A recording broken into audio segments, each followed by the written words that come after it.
Hello, everyone. Let's bow our heads for a moment of reflection and silent prayer.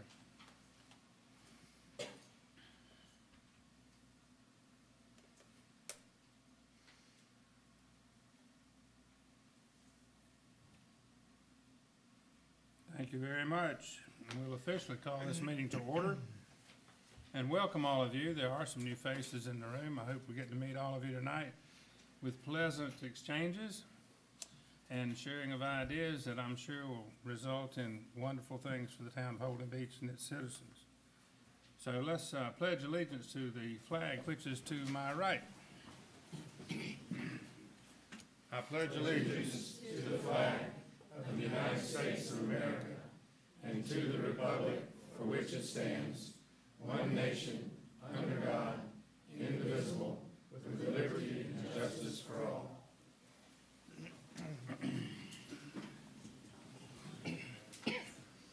For those of you that may not be familiar with the way things work in our town meetings, the table to my left rear is a copy of the agenda and all the documentation that we'll be dealing with tonight. So feel free to get up and help yourself if you haven't already done so. We're going to now look at number 4 on the agenda. And if you can't hear, raise your hand, please, okay, so we can make sure you don't miss a word. We're going to look at number 4, consideration of the agenda as presented. Is there a motion? I move so. Is there a second? Second. Motion second to approve. Any discussion? Hearing none, all in favor say aye. Aye. Opposed say no. Agenda as presented is approved unanimously. And then we're going to consider the minutes for the regular April 18th meeting. Is there a motion to approve? So moved. Second? Second. Discussion? Hearing none, all in favor say aye. Aye. Opposed say no. It's unanimous. And 5B, the minutes of the special meeting of April 24th. Is there a motion to approve? So moved. Is there a second? Second. Discussion? Hearing none, all in favor say aye. Aye. Opposed say no. They too are approved unanimously. Number 6, public comments on agenda items, and I believe I have a list of 3 names.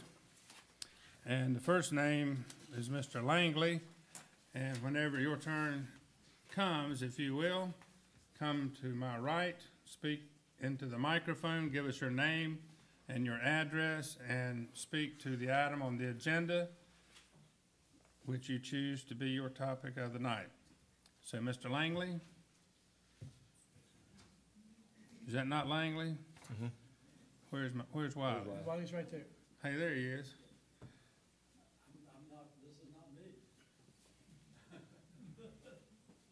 What have I got in my hand? That's. Somebody signed you up. There was a judge, and she's never wrong. 108 Ferry Road. That's a great job, Wiley. We'll move on to the next one. I can talk if you want me to.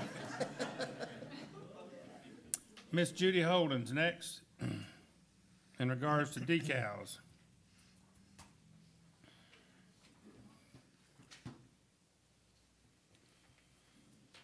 Judy Holden, 110 Mullet Street. We have been blessed for many years with no hurricanes or very minor ones. There was a 5-year period when the island was evacuated 2 to 3 times each year. During that time, there was a fire when electricity was restored to the island.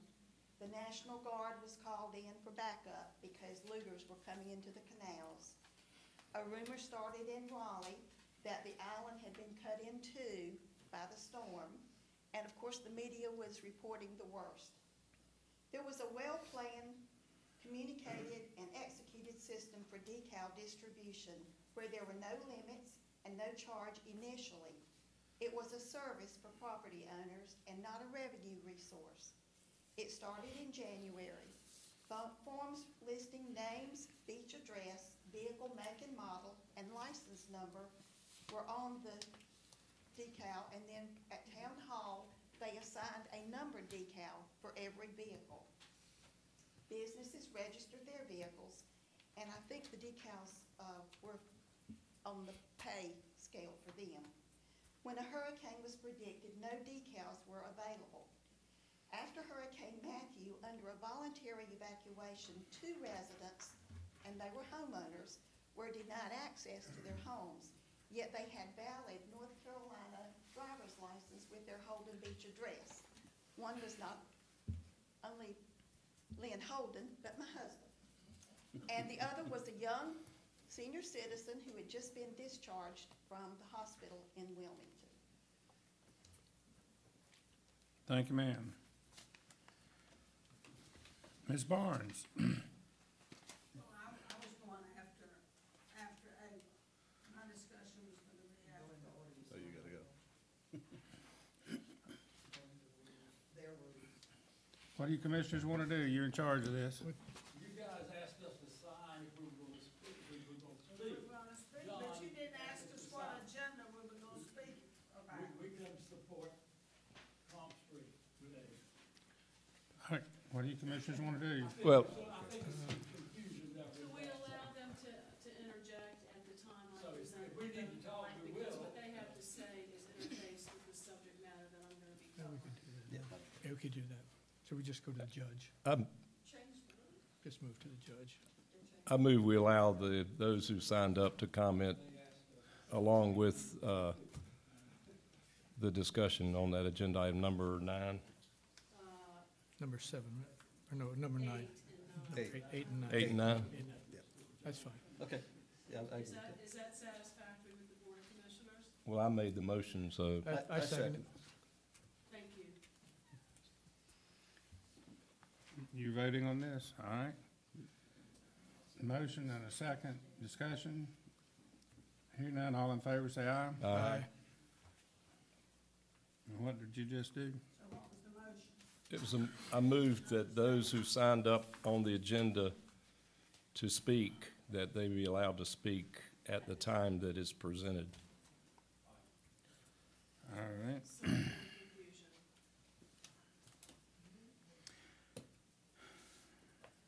Number 7, we're especially blessed tonight, and I believe Mr. Fletcher and Mr. Royal and Mr. Freer have a guest.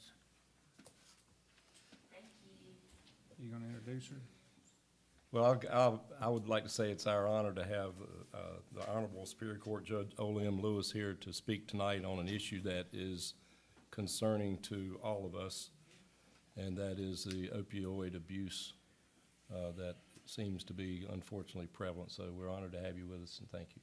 Thank you so very much. I'm honored to be here. It's always good to be in Holden Beach, especially at this forum when you can see good government at work. So I applaud all of you for being here this evening. Thank you, Mayor and Commissioners, for allowing me to speak. You all have opened your arms to me for the last 10 years as it relates to our therapeutic courts and what's happening in Brunswick County. And we are here this evening asking you to continue to embrace us in this opioid addiction crises that we are facing in Brunswick County. New Hanover County, along with Brunswick, is #1 in the nation for opioid overdose deaths.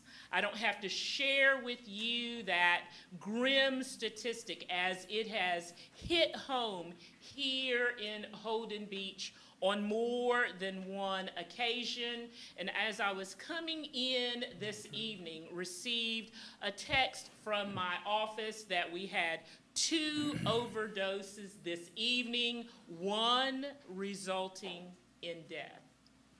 It is here in our faces, and I have, along with several community leaders, created the Brunswick County Opioid Addiction Task Force. I am here to introduce to you this evening our honorary chair, Mr. Don Flattery, who will share some information with you about our task force and what we are doing as a united force to combat this problem head on. And we appreciate your prayers and your support. And I'd like to thank Chief Lane because his officers, or he's always had someone there at that meeting, and thank you. We appreciate that, Mr. Flattery. Good evening. Thank you, Commissioners and Mayor, for receiving us tonight. I would like to share with you some of the work that we're doing through the Brunswick County Opioid Addiction Task Force. My name is Don Flattery, and I'm a new neighbor of yours. I have recently retired to beautiful Brunswick County, not necessarily Holden Beach. Holden Beach is a beautiful area of the county as well, but I've moved to St. James, and I have relatives who live on nearby Oak Island, another beautiful community in your midst. I moved here March 1st, and I wanted to, before introducing some of the things that we're trying to do through the task force, do a couple things. First, I want to let the commissioners and the mayor know we're not here to ask for money. I want you to relax. This is not a plea for resources, but this is a plea for your understanding and your acceptance of what we're trying to do. And we want to bring on thought leaders from across this county. We want to bring on elected leaders from this county, and we want to bring on the citizens to become more educated and involved citizens to help address this particular crisis that we're confronting. As I said, my name is Don Flattery. I come from Northern Virginia, and I'm a member of the Virginia Governor's Task Force on Prescription Drug and Heroin Abuse, appointed by Virginia Governor Terry McAuliffe.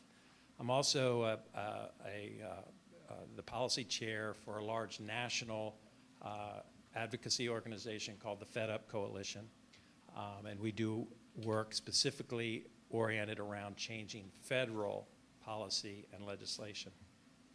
So I have some experience in dealing with my local county in Fairfax County and developing a community action plan. I have some experience in working at the state level in developing some state changes that are much needed. And I have some experience in dealing with federal level policy, but my most important credential is that I'm an impacted parent, having lost my 26-year-old son. And I want to, excuse me. I want to tell you, while it's often an emotional thing to talk about it, it's critical that we talk about it, that people like me talk about it, because we have to personalize this issue to bring home the point that this epidemic, and it is nothing more than an epidemic that we're facing, it has struck every state in the country and every county in the country. It's important to personalize it because these discussions become far too clinical. We keep talking about overdose deaths in aggregate and the increase and the percentage increase, and while that's important and that's meaningful, we have to remember that the people that we're losing to this are my son, your daughter, and our neighbors. And unless we can personalize it, it doesn't bring home the point as effectively. So I apologize for getting emotional. It is an emotional thing. My son was 26 years old. He was a different type of person impacted by it. He was an excellent student. He went to a Jesuit all-boys prep school in Washington, D.C. He was a varsity hockey player. He was an excellent student. He went to the University of Virginia, where he was an active student in fraternity life and all the kinds of things that you want for your children. He was a talented filmmaker, and he was chosen by the University of Virginia to be their representative at the Toronto International Film Festival. And upon graduation from the University of Virginia in 2010, he moved to Hollywood to pursue his passion, like you want all of our loved ones who want to be successful and have a passion. He was working long hours in the film industry as a writer and a production assistant, and began suffering from depression and anxiety, and that's often a common coincident issue with people who succumb to addiction. You have these coincident issues that have to be dealt with, both the addiction and some of the underlying causes to addiction. And my son began self-medicating, even though he's being treated by a therapist, with a widely available prescription opioid, OxyContin. So that enough of the biography there, but my son's journey and my son's story illustrates that this epidemic that we're facing has no stereotypical person who's affected by it. And that's what epidemics do. That it does not respect income or intelligence levels or whatever your background is. The other reason that I plunged into this is that since I've retired to Brunswick County, and the judge learned of some of my experience, she is someone who doesn't know how to say no, and so she's enlisted me to help. And so I'm on the executive committee for the task force, and I wanted to speak to you briefly about what the task force is.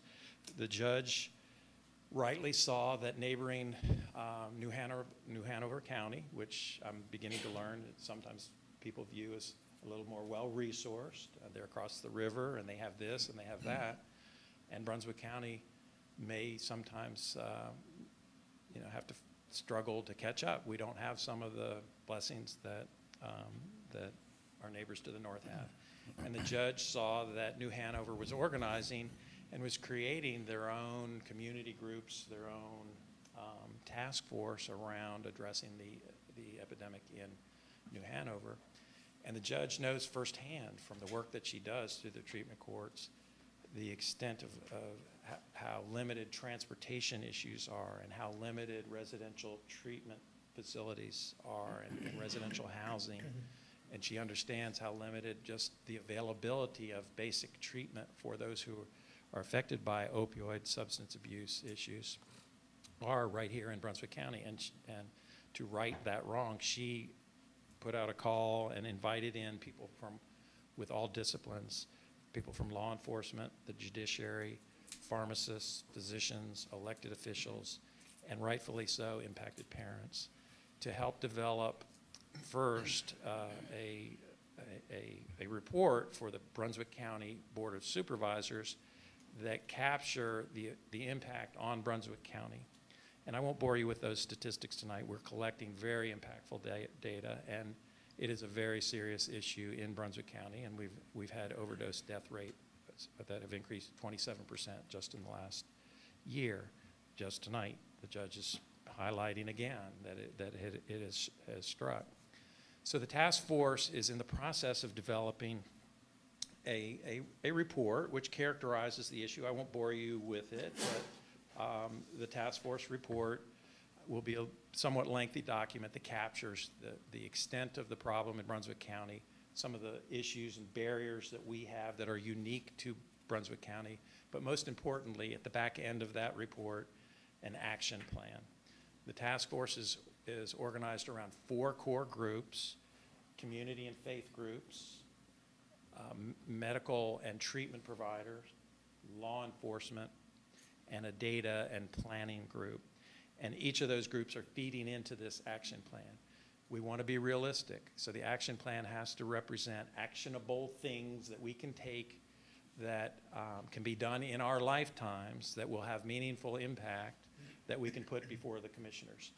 In some instances, those actions may require resource support, and we're going to not be bashful when we think that we need additional resources. On a parallel path, not waiting for the task force report to be completed, some executive committee members of the task force went to Raleigh last week for 2 purposes. The first is the federal government has provided a new infusion of grant money to help the states address treatment needs. In most task forces across the country, they're organized around 3 legs of the stool. The first is prevention and education, and you all can appreciate we have a long way to go in prevention and education. The second sort of stool in those strategies that you see in other state task forces and in county task forces is keeping those who are already addicted alive. And so you've heard of the life-saving drug Narcan. Your law enforcement officials certainly do, and your EMTs certainly do. But as a best practice, expanding access to that life-saving drug can be very, very meaningful. The third leg of that stool is the one that is most vexing and the most difficult to solve, and that is treatment. only 1 in 10 people nationally with opioid substance abuse issues, addiction issues, are receiving any form of meaningful treatment. So many times you see them fall into a pattern of attempting to detox from their opioid of choice, or their opioid of use. I should stop using that word choice. And then falling into a pattern of relapse. And until they get effective treatment, that's going to continue, and we're going to see a gruesome exponential growth in the number of overdose deaths. So treatment in many task force activities, in many state commissions, is often addressed as one of the primary solutions. The federal government has stepped up.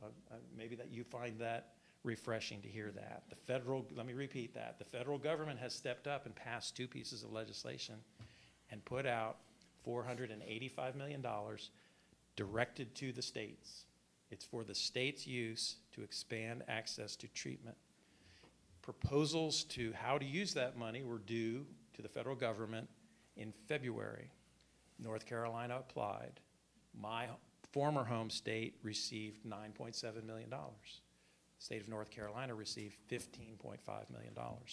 The criteria for awarding that is the extent of the opioid overdose crisis and the treatment gap. So that's a sign just right there.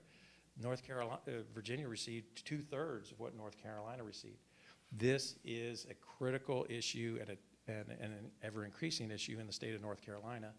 And sadly, the coastal communities of North Carolina, including Brunswick and New Hanover and the city of Wilmington, are the leaders, and that's not a distinction that they want to brag about. So we went to Raleigh to make a bid we sat with some state legislators to ensure that when the state's Department of Health and Human Services makes a sub-allocation to municipalities and communities within the state of North Carolina, that they recognize that Brunswick County has a critical treatment gap need, and that, number 2, when those decisions are made, we didn't want the decisions to be made in Raleigh. We wanted them to rely upon thought leaders in this county, elected officials in this county, informed citizens in this county, because they have a better feel for what the county's needs are, and particularly in the gap in available treatment. We think we were effective in bringing that message to our state senator. We also enlisted the support of Congressman, Rouser. I keep saying Rozier. Congressman Rouser has written to the governor. We helped him out a little bit by helping him by writing the letter, but he did send it to the governor, highlighting Brunswick County's need.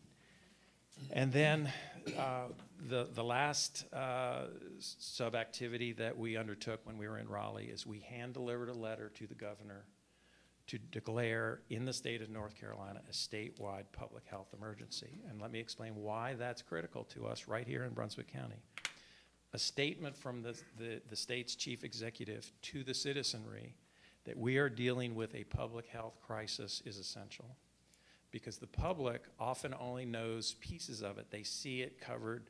I'm pleased that we have members of the media here tonight. They see it covered in the media, but unless it has touched their family or touched them personally, they only have general understanding of the issue. But this is a crisis. It's touching more and more families, and the governor's statement that we have a public health emergency here in North Carolina helps educate them. And it puts a fine point that this is a public health crisis. This is not a criminal justice issue. We hear from law enforcement all the time. They don't have the resources to arrest our way out of this. They are not in the business of providing treatment and medical care for those who are incarcerated. And so we need to be focusing on public health solutions, not criminal justice solutions. The third reason it's important that we declare a statewide public health emergency is that it, like natural disaster emergencies, it can often free up already appropriated funds that the legislature has approved that may not have been fully expended. And in my own state of Virginia, they declared a public health emergency, and immediately they established a handful of new, and you may not find this a palatable thing, but it's a life-saving measure, needle exchange programs. Those are harm reduction programs that keep people alive. And they also expanded third-party access to naloxone so that family members who have an addicted member living under their roof can go to any pharmacy in the state of Virginia and buy naloxone without a prescription. So that public health emergency accelerated that in the state of Virginia. New laws take effect in July 1 of a given year, and with the declaration of a public health emergency, they enabled family members to secure naloxone so that they could protect their loved ones. Every second in an overdose counts, and naloxone can save a life. So once again, we've petitioned the governor for a declaration of a statewide emergency. Several states have done that. We put a bid in with some of our representatives in Raleigh to make sure that when that sub-allocation of treatment resources is sent to local communities, that Brunswick County is recognized, and that moreover, Brunswick County thought leaders, task force members, and elected officials will have some input into the decisions on how best to use those resources in our county. The next meeting is this Friday. They're open to all. We're going to discuss the completion of our report, of our action plan, our plans to go before the Brunswick County Board of Supervisors, and we expect that by the following task force meeting, we will be ready to go. We're here today to ask you for your support. We may even at some juncture ask you to memorialize that, put it in writing, that this body fully supports the activities of the Brunswick County Task Force, and we would embed that in our final report along with other elected officials from other parts of Brunswick County. So thank you very much, and I truly appreciate your embracing this as an issue that has to be addressed and fully putting your weight behind it as well. Thank you. And time and place of the meeting Friday? The meeting is at this. David Sanderford Building at 12:30 in Bolivia. We're having lunch just ahead of that on the campus grounds at the cafeteria. We'll be meeting at 11:45 and then moving at 12:30 to the David Sanderford County Commissioner's room there.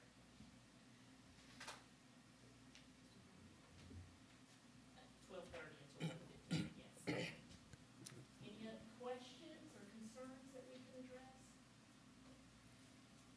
So much higher, I mean, I know in Brunswick. They didn't go to Hollywood. I mean, why do you think it was so much greater here? May I try that? Yes, please. In this, there have been other drug crises, addiction crises in our country in the past. After World War I, there was a heroin addiction crisis. After the Vietnam War, there was an addiction crisis.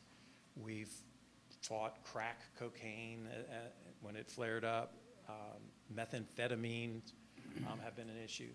This particular addiction epidemic has its roots in the overprescription of opioid drugs and the lack of understanding of opioid drugs, not only by members of the public, but by physicians themselves. I'm not here to criticize physicians.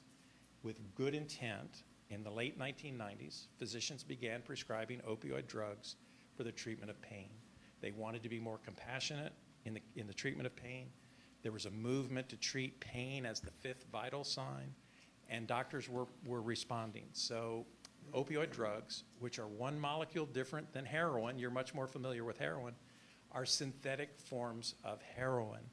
And these drugs are equally as addictive if used long term, and they cause overdose deaths in the exact same manner, and they're derived from the same poppy plant that heroin is.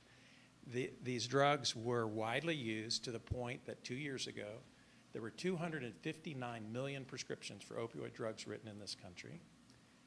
The U.S. has 5% of the world's population, and we're using 80% of the world's opioids. The U.S. is almost unique in its overuse of opioids, particularly for long-term chronic pain. So in the late 1990s, all of us would go into the doc and we would complain about indiscriminate lower back pain. Doc, my back is killing me.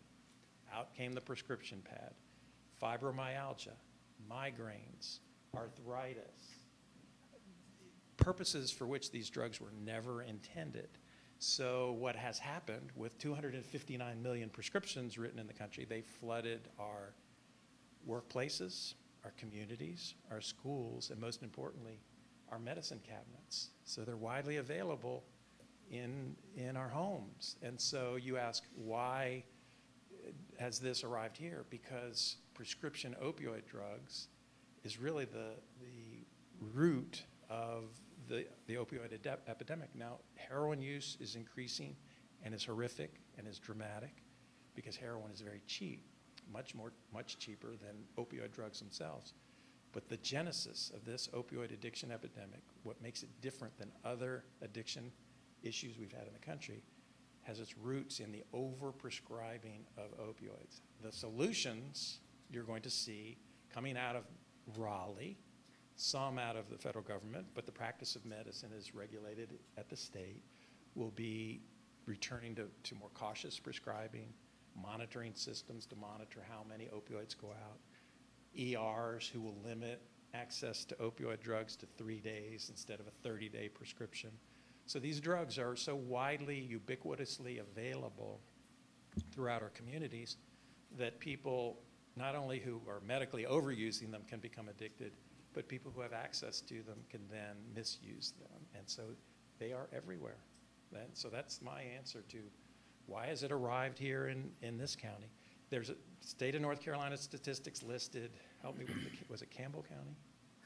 Columbus County has 130 prescriptions per person in Campbell County.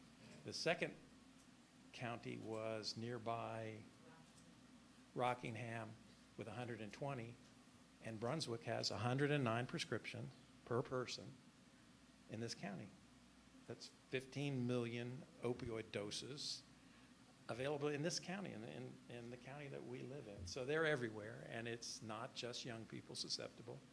Medicare, this will be my last stat, and then you can, I come from a long line of Irish politicians from the north, and so if you give them a microphone, you have to take it away from them. One last factoid, just to illustrate the point that it isn't just our young people who are at risk here. The fastest growing age group of those suffering from prescription opioid overdose deaths is 45 to 54. That's an average age. And that's because we are using opioid prescription drugs through Medicaid Part D. Anyone heard of Medicaid Part D? 9 million Medicaid Part D recipients in this country, and 28% of them receive opioids of 30 days or longer for treatment of pain.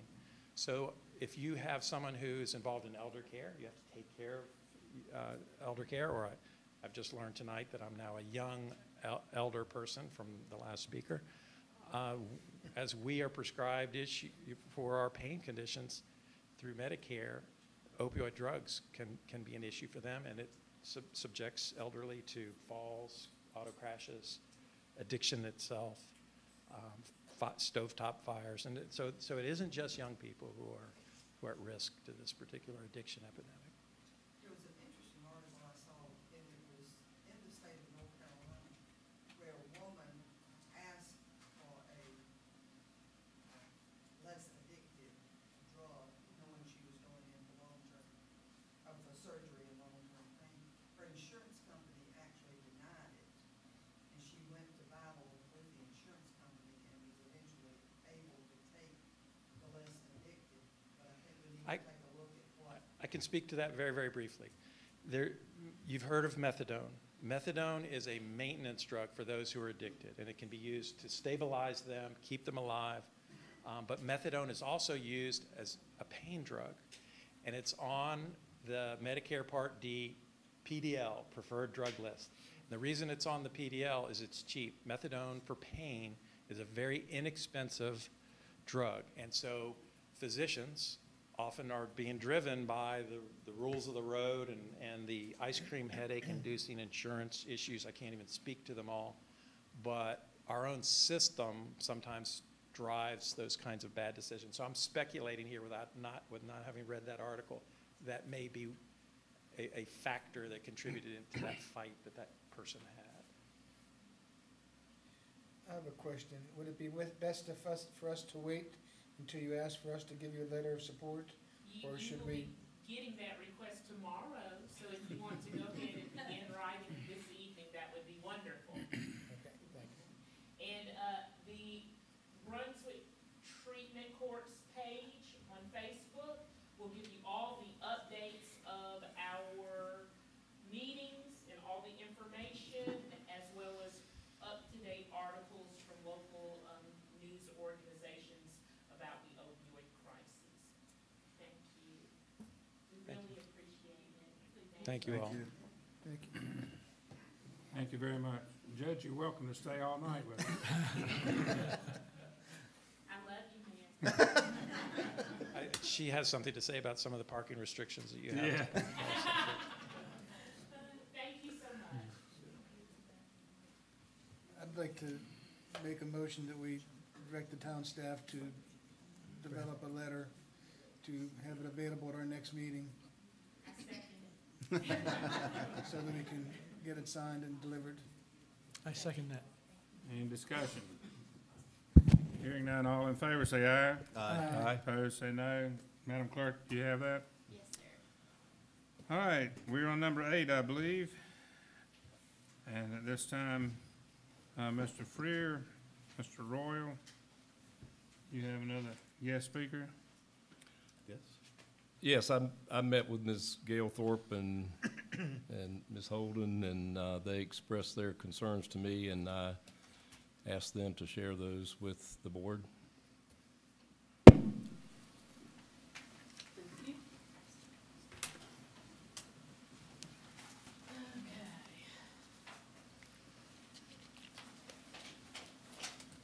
Pardon me just a minute while I pass out some handouts to the commissioners. And if you could keep them in order, because I'm not the best record keeper. I wanted you to see, whoops, excuse me, where I was going to go. And I did not realize you had a computer. Scan them.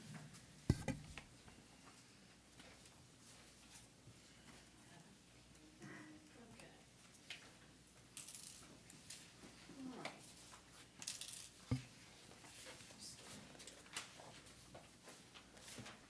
All right. Good evening. My name is Ava Palethorpe. I am the daughter of Wetona T. Holden and Kemp R. Holden, and I reside at 122 Canal Drive here on Holden Beach. I grew up here on the island intermittently throughout my childhood. I'm not going to tell you my age, but know that I am a senior citizen as well. I want to thank the board right now for allowing us an opportunity to come and speak with you. We have a concern about Elizabeth Street and a concern about our walkway. The purpose of the meeting is for me to be the spokesperson for my mother, who is sitting right here, Tony Holden, my brother, Michael Holden, who's not here, but who's been in communication with me, myself, and also for my dad, who's no longer with us. He's deceased as of 1988. In my preparation for this presentation to you tonight, I wanted to share with you that I've used several sources of information, and I want you to know where I got my information from. One of them is I reviewed the L.S. Holden subdivision deeds, plats, related agreements over the years, public information, beach rules, ordinances such as 72 parking, 94 parking, 95 streets, and a history of the residents of 210 Ocean Boulevard East, which abuts next to Elizabeth Street, as well as resident 206 Ocean Boulevard East. I also conducted some interviews, and I want you to know that I am not the best historian, and some of the people that can provide this information have passed on. But I have a person sitting right here, my mother, who was living through the time frame of the history of what I'm about to talk about.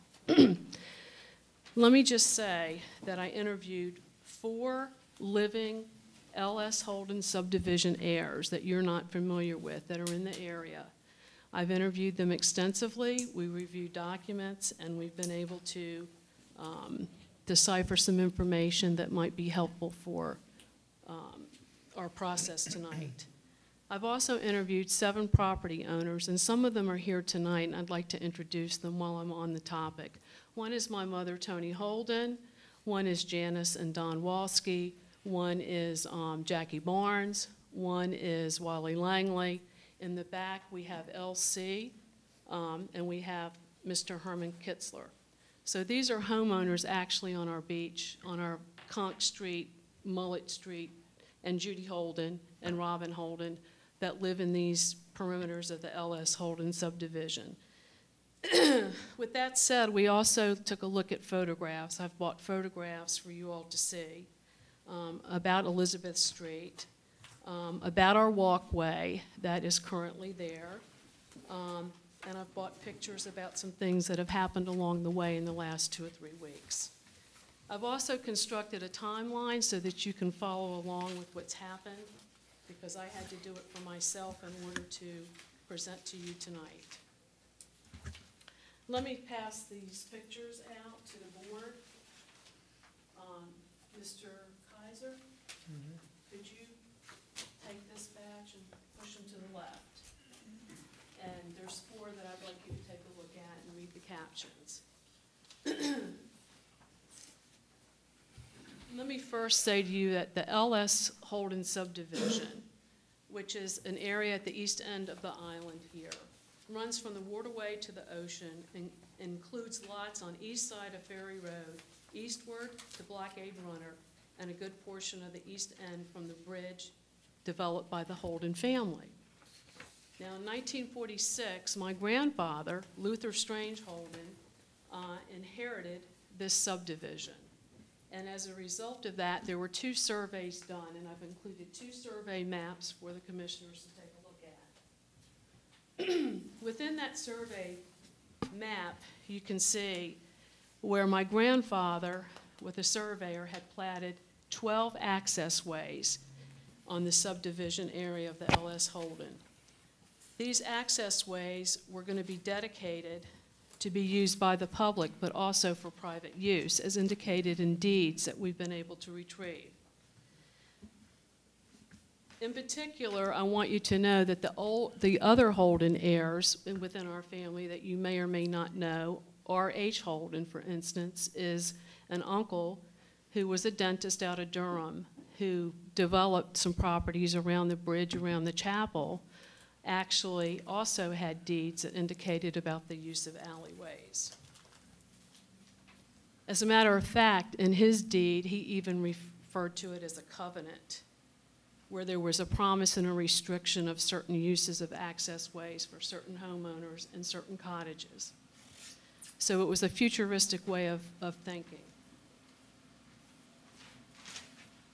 Now, let's fast forward to 1954 from that time frame, from 1942 to 1954. The commissioners have pictures here of a house, my parents' first house, located on Ocean Boulevard, that was decimated by the hurricane. The hurricane decimated the island in ways where land was just ruined. Houses were moved under power lines, just total disarray. And many people that lived here, I'm saying many, there wasn't really many people here then, ended up having to put their lives back together because everything had been ruined. My grandfather, Luther, died in 1958, and when he died, the L.S. Holden subdivision tract of land was inherited by my uncle, John F. Holden, my uncle Roderick Holden, and my father, Kemp R. Holden. The deed to the L.S. subdivision noted in the document, it identified 12 alleyways and access ways from the ocean to Hillside Drive. Unfortunately, at the time that that document was drawn up, nobody could foresee that there would be further erosion and damage to the island, where a whole entire front row of homes and lots would be lost and immersed under the water.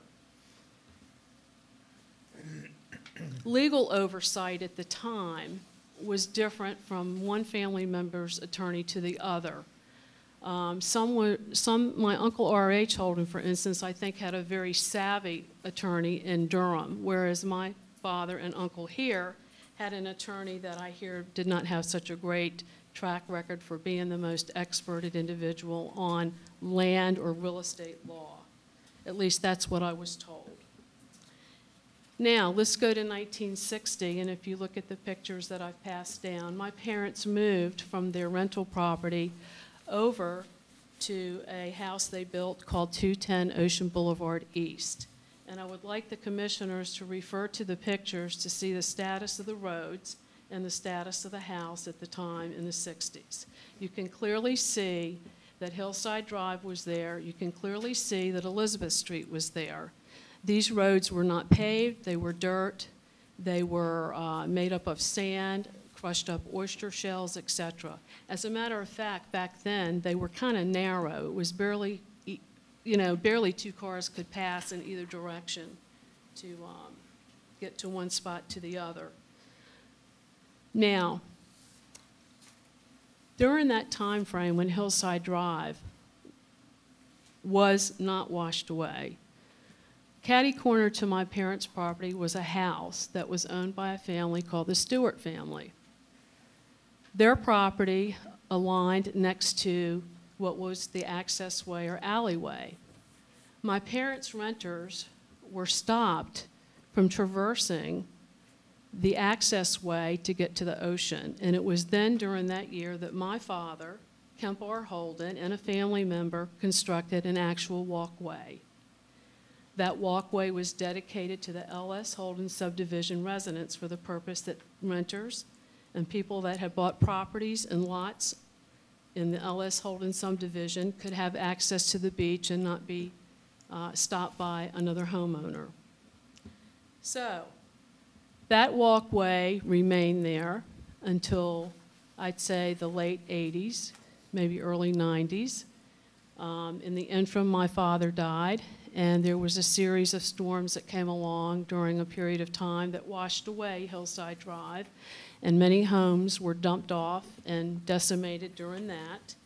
And so as a result of that, some of the homeowners got together and they pooled their money and a walkway was erected. Now, I'm not going to stand up here tonight and tell you that I know all the details about that because I didn't live here full time then, but I did travel back and forth. What I learned was my mother, obviously being a widow, was unable to build the walkway, but somebody built the walkway in the way of the homeowners, and they located in the center of Elizabeth Street.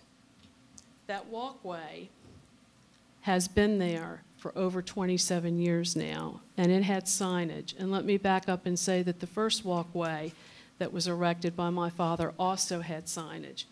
And the sign explicitly said L.S. Holden Subdivision, residents and guests. As a matter of fact, a way to ensure that wish, based on the family's priorities for serving the public and the residents that they wanted to traverse the property, my Uncle John and my father reported repeatedly to the governance of the town over the years, mandating that certain walkways and access ways be made public and some private. The one at Elizabeth Street was done on a verbal commitment to the governance.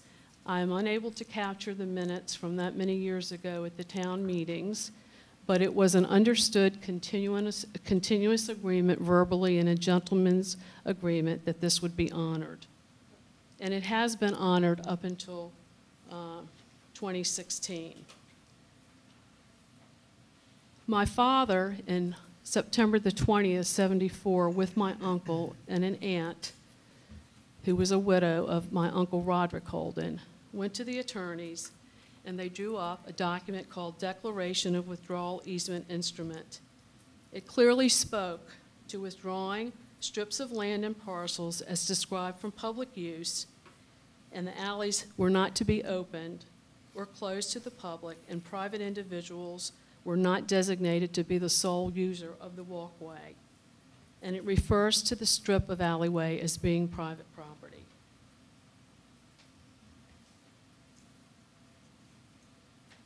In 1987, June, my parents retired back here to North Carolina. My father was a pilot. He flew out of New York and Baltimore, Maryland. They retired here in June. 8 months later, my father died suddenly, and my mother was left to handle all of his affairs, including what to do with the home. When the second walkway was constructed, there was a sign put on it, and the sign clearly said who was to use this. The homeowners on Conch Street, Mullet Street, and Canal Drive worked together to enforce and to monitor and to build and pay for the walkway. We never had any trouble with everybody getting along and working together. And as a matter of fact, I'd like to also say that during the years of growing up, if you look at the pictures that I'm passing around, people were not allowed to park in the alleyway or the right-of-way, of Elizabeth Street or Hillside Drive, and it was enforced, and there were no parking signs. A lot of us walked to the beach. Even though we lived near the ocean front, we had to walk down our porches and come around the outside of a driveway to get onto the sandy road to get to the beach.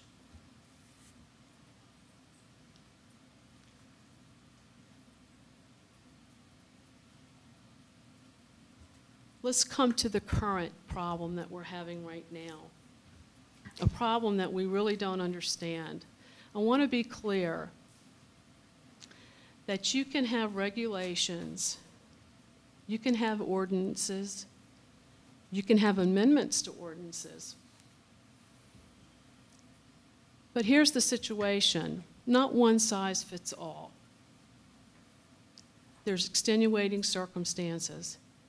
When you apply regulation or ordinance or amendments, you have to look at the circumstances surrounding the use of that regulation and why you're putting it into effect.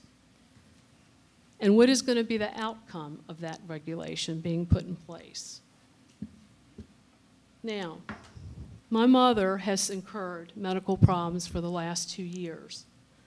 I have moved here from Maryland. At this point in time, I am a registered nurse to provide her the care that she needs. And I'm very grateful that I'm able to do that. Her therapy has involved outpatient rehab at Novant Hospital 3 times a week. We go and we come very early in the morning. Last year, on May 2016 to June 2016, we came back from rehab and we looked over at the right at our old house, and what did we see? We saw Elizabeth Street had been scraped up, widened, and asphalted.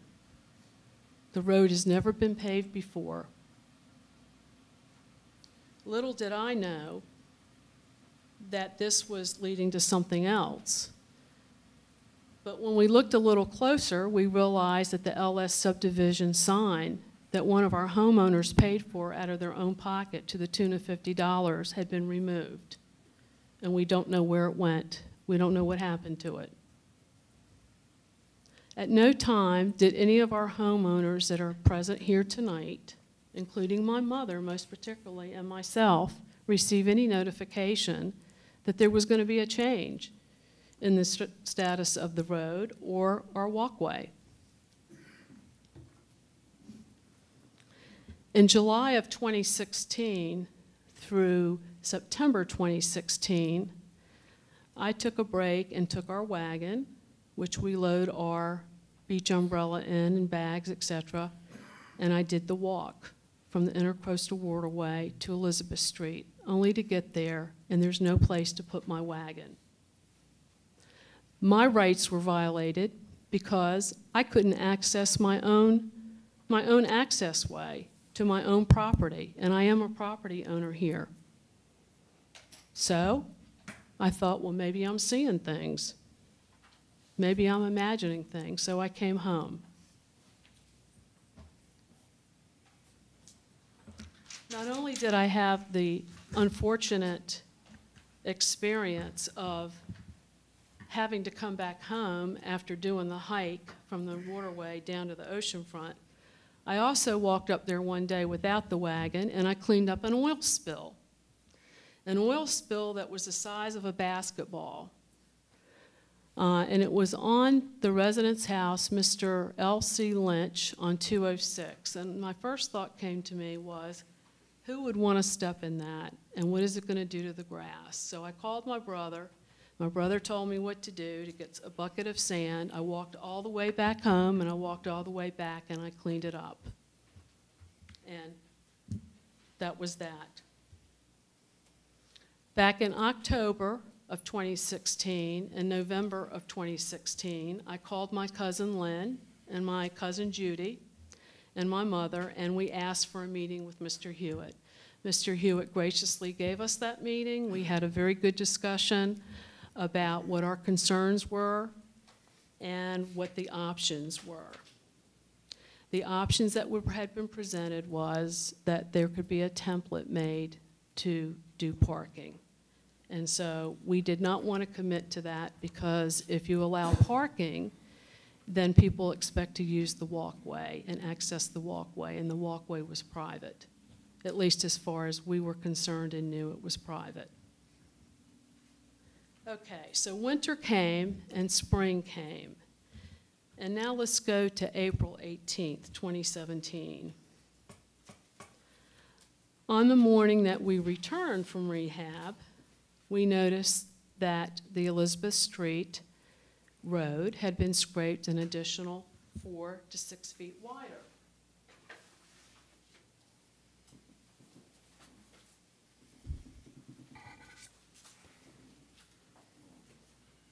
And when it was scraped, what I want folks to know, it ended up that it's right up to a rock line in the yard. It is in the right-of-way, but that's not new.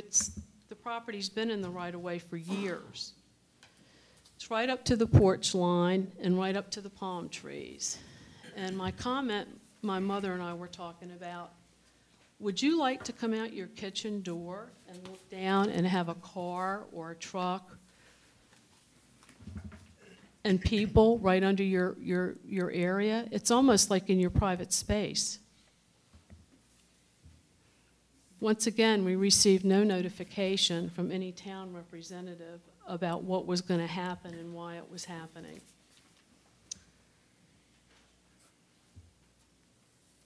On 21 of April 2017, a homeowner came to our house to visit my mother, and here was the comment. What happened to the walkway? I said, I don't know. What are you talking about? The homeowner said, well, the walkway's been dismantled. I'd like to pass these pictures around because what I want the commissioners to carefully note, this walkway had 6-inch nails in it.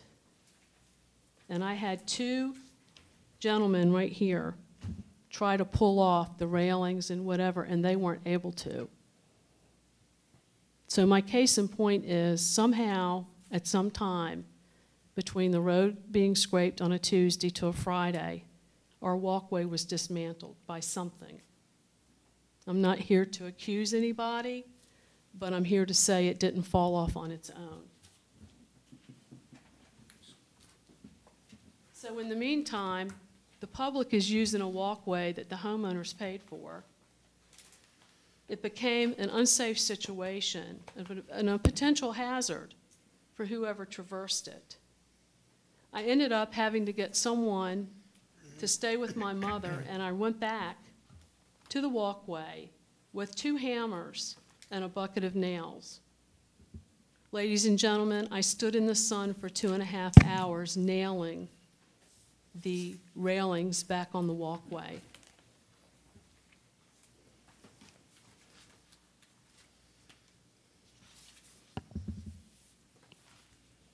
And I'm passing the pictures around if any of you would like to see it. On the 27th of April on the way to rehab. I witnessed the East Coast Engineering and Survey Service surveying the walkway. And when I interviewed the individuals, they told me that they had been sent by the town to make an assessment about the location of the walkway in regards to Hillside Drive.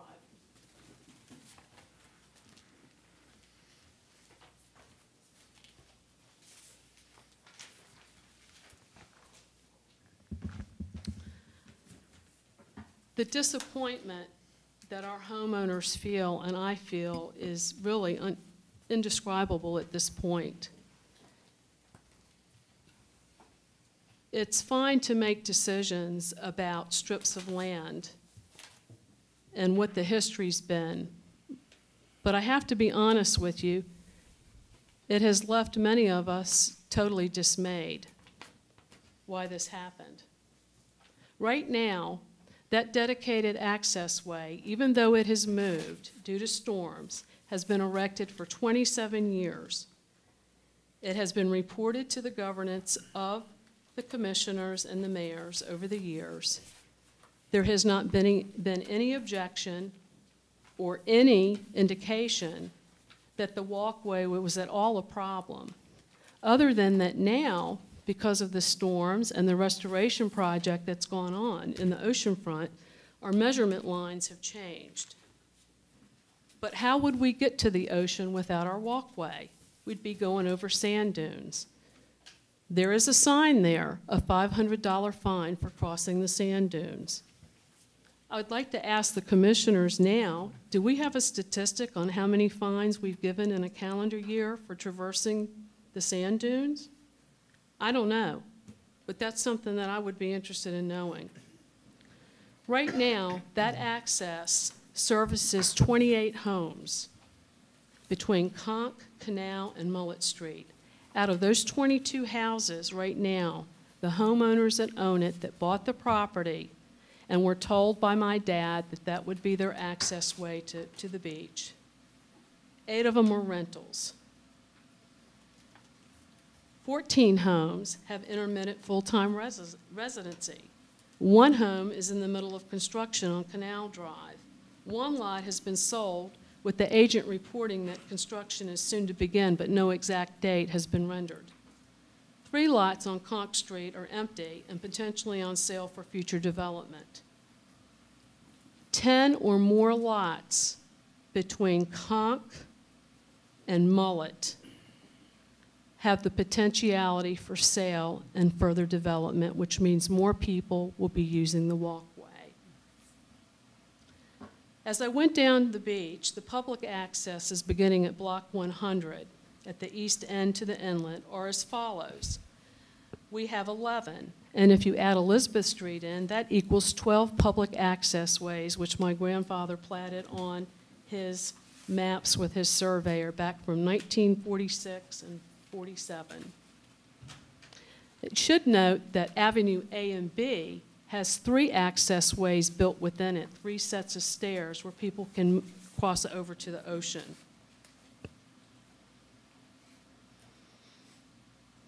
And Holden Beach on the east end has 3 private accesses that were designated by the R.H. Holden subdivision. That's my uncle, who had the savvy lawyer out of Durham or wherever, that specified that the access ways would go all the way to Ocean Boulevard.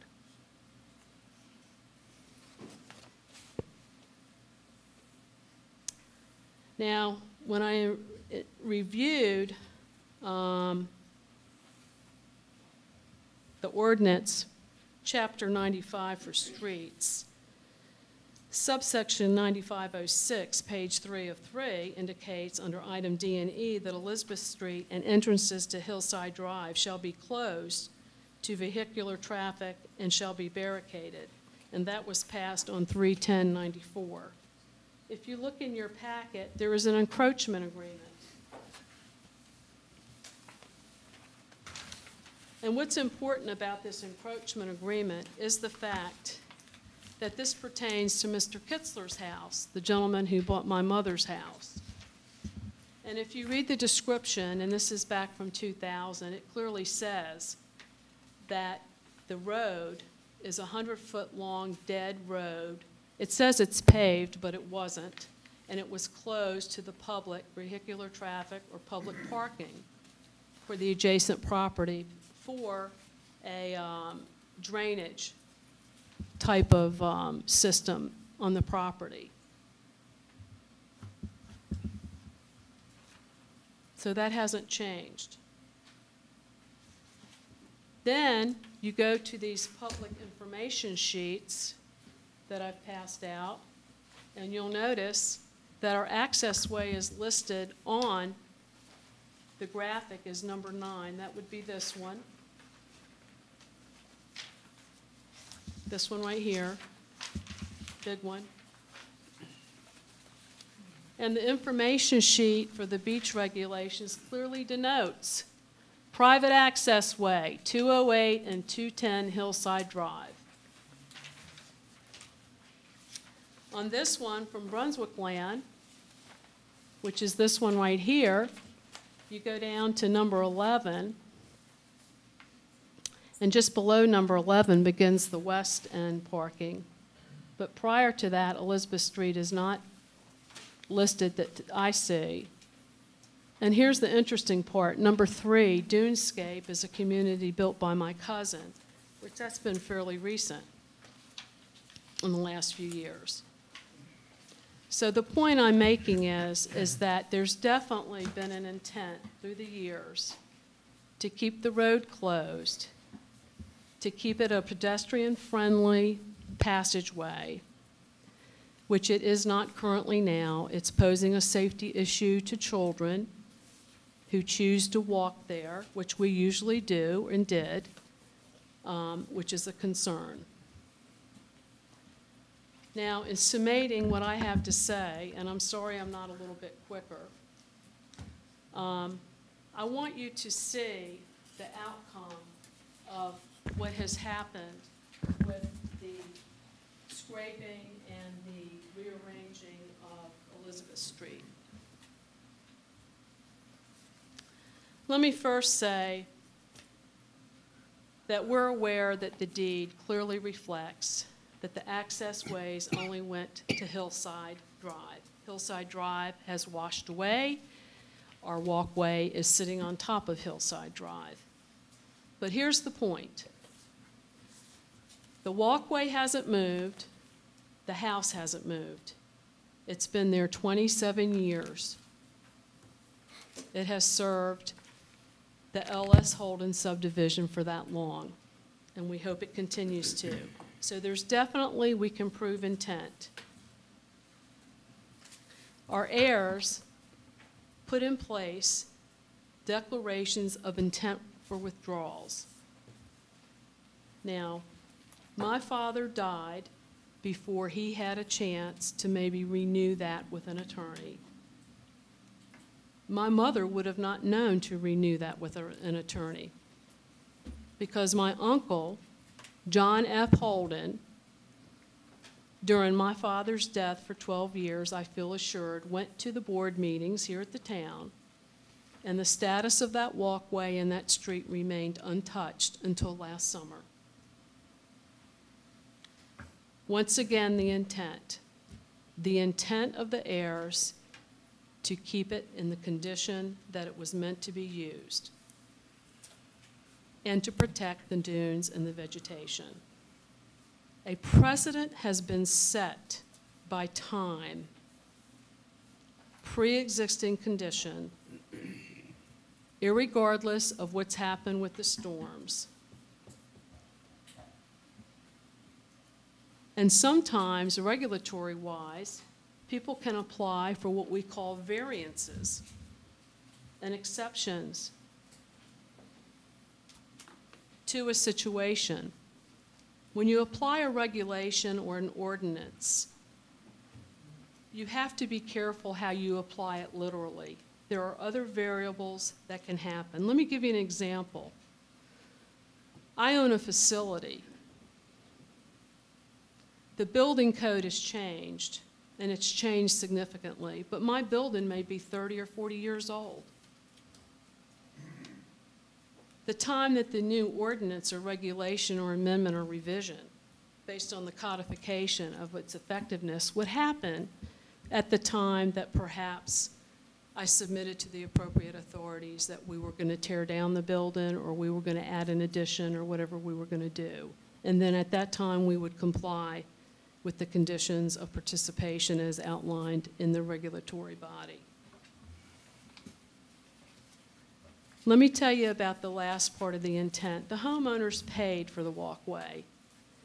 They paid out of their pockets. They paid for the wood. They paid for the labor. They paid for the maintenance. They've been extensively monitoring the enforcement of who uses it. Right now, the walkway has been used by the public, and it's been built by us, and it was in an unsafe condition, and we potentially were liable. And by the way, my parents have been sued twice extensively for people claiming to fall on property that they owned.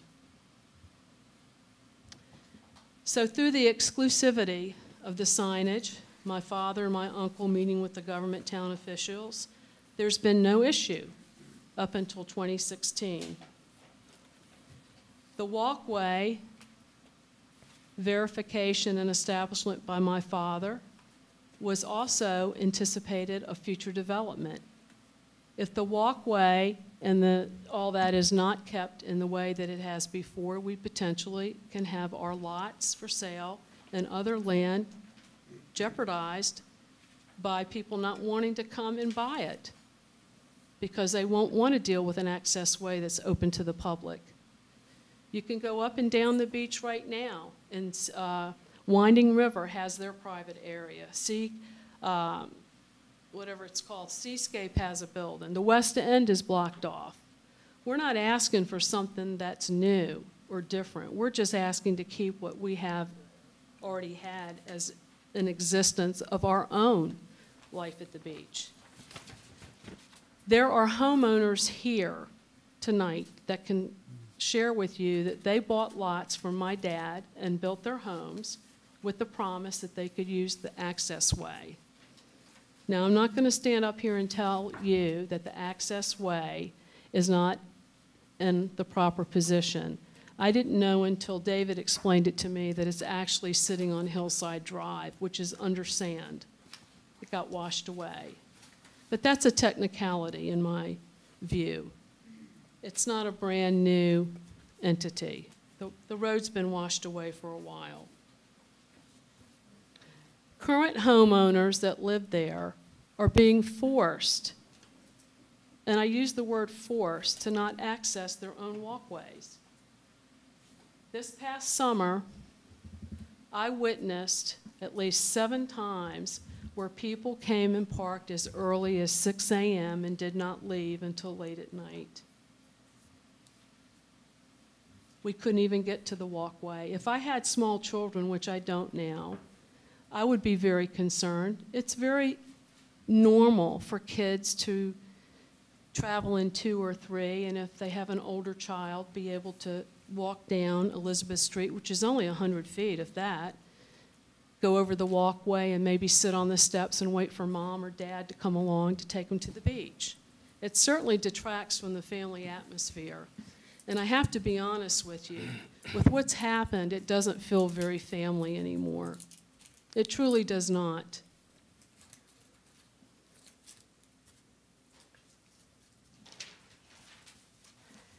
Let me just take a few more minutes. People buying property have a reasonable expectation to have quiet enjoyment of their property. That's a right. We're worried about the safety of the children and the pedestrians. The Strip, Elizabeth Street, has always been a pedestrian-traveled entity. What I would like to suggest to the town, if I could, on behalf of the homeowners, and my mother and myself, is that there be reconsideration about the Elizabeth Street strip of land. in the walkway. We are asking to have it a no parking zone for safety purposes and access purposes. We're asking to retain our walkway with the responsibility that we will rebuild it according to the town's ordinance and approval. It is getting old. We are aware the wood is getting a little bit frail. But I would like for the town to take another look at parking. And let me just tell you, I am not an expert on parking, but I've lived a number of places in high suburban areas where we deal with parking garages, we deal with beltways, we deal with traffic and flex time, and traffic will be anywhere from 4 in the morning. It's amazing that it's a parking lot in some states, particularly Maryland, around the Washington, Baltimore area. People are going to work all hours of the night. Well, when I look at this situation, I wonder why we can't do something about parking. And so I contacted Wrightsville Beach, and I had a nice chat with someone in their administration. And I'd like to share with you all something that they're doing. They have 6 parking areas over there. They charge $2.50 an hour, or $15 a day, and the parking is enforced from 9 a.m. to 6 p.m., 7 days a week, and that's from May 1 through September the 15th. They have pay stations, and they have pay by phone. This is the new way of parking, and if we are going to have this many people coming to the beach, which I have to be honest with you, is a little bit daunting now. It's almost becoming a real metropolis. It's not the quiet, sleepy little island that it used to be. And I know everybody loves it and wants to be here. But you can't really take the parking problem and put it on the homeowners' backs and the people that have been here. It simply really isn't appropriate, isn't fair. And second of all, it doesn't make for positive relationships between the community and the board. Day people that come to the beach are not providing us any steady income for food or retailing or whatever. Most of the people that come now in the daytime are bringing their food and their drinks and they're staying all day. So I'd like you to think about that. And they're leaving their trash. And somewhere in here, I have some, here it is. I have some pictures of the trash left on the old pavilion lot.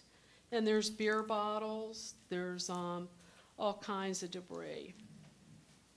And I just really have a concern about that because that doesn't make for a positive attitude. And on the other aspect of the access ways, I can't help but notice that some of them are not in the same position as they were when I was growing up, like the pavilion lot.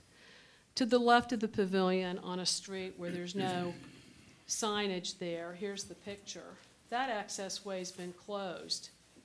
And the far right one on Ferry Road has been moved all the way in over to the corner, which I have a picture of here, and I don't remember it being like that either when I was growing up.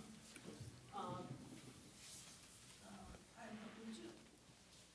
would like someone to explain, someone sitting on the board to explain to me why the East End has become a dumping ground for parking. And I know illegal parking tickets are being given out.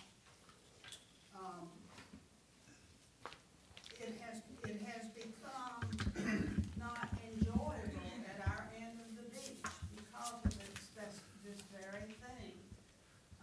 If they park it inside of your yard and you call a policeman, they say, well, we've been told to go light on the day people.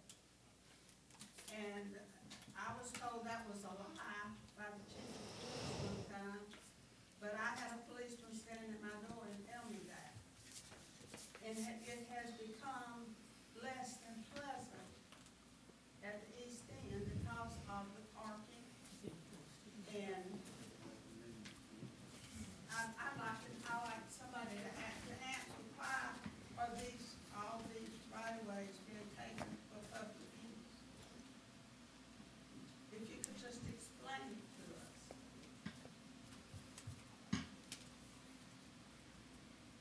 David, do you have an answer? A very simple and short one, right-of-way means just that. It's a right-of-way for the public to use. I mean, Okay, well, on that, I have a question about that. At what I point is the... don't know how to be any more simplistic than that. Well, how many, cars are you gonna let park in places that aren't accesses and not give them parking tickets and warnings? That's what I'm asking. You're taking all of our accesses away, but you're allowing the public to just take over the east end. I can assure you that anywhere there's a no parking zone and somebody's parked there, they will get a ticket, not a warning. They have And I a want the big- name of the officer that told you what you said he told you. I want that name before we leave tonight. I don't have his name. I didn't get his name. Makes it But really you hard, told me makes it it was really a hard lie, for but me to deal it's with. not a lie. It's I not a never lie. told any of my folks anything like that. We I've had enforce- two to tell me that. I'd like their names, please. Well, here's, maybe we can come back to that. Here's some question. Can I just say one more thing? I have a question for the commissioners. I want to know, and David, maybe you can answer this. At what point is the right-of-way ordinance or rule enacted? What is your threshold for enacting it? What criteria are used and applied in making that determination? And who makes that decision? And what is the process for deciding the right-of-way? I want you to look at the outcome of what you've done. The right-of-ways have been there forever. They didn't just happen there. You can see the damage that it's done to the property and to the homeowner, not to mention the safety. Think about the outcome of what you've done. You can take any regulation and apply it literally. And Elizabeth Street has a house on the left and the right, and the other access ways down the way don't. They have one house on one side. So we would like you to please reconsider it and consider the history and consider the use of it. If you don't mind, we would appreciate it.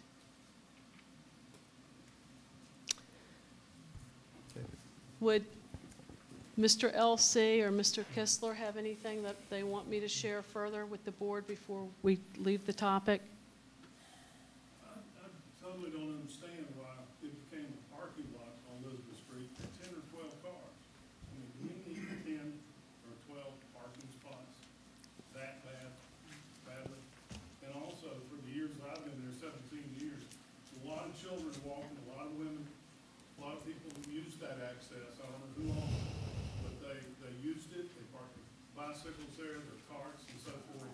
Children walk back and forth all the time from there to the residences.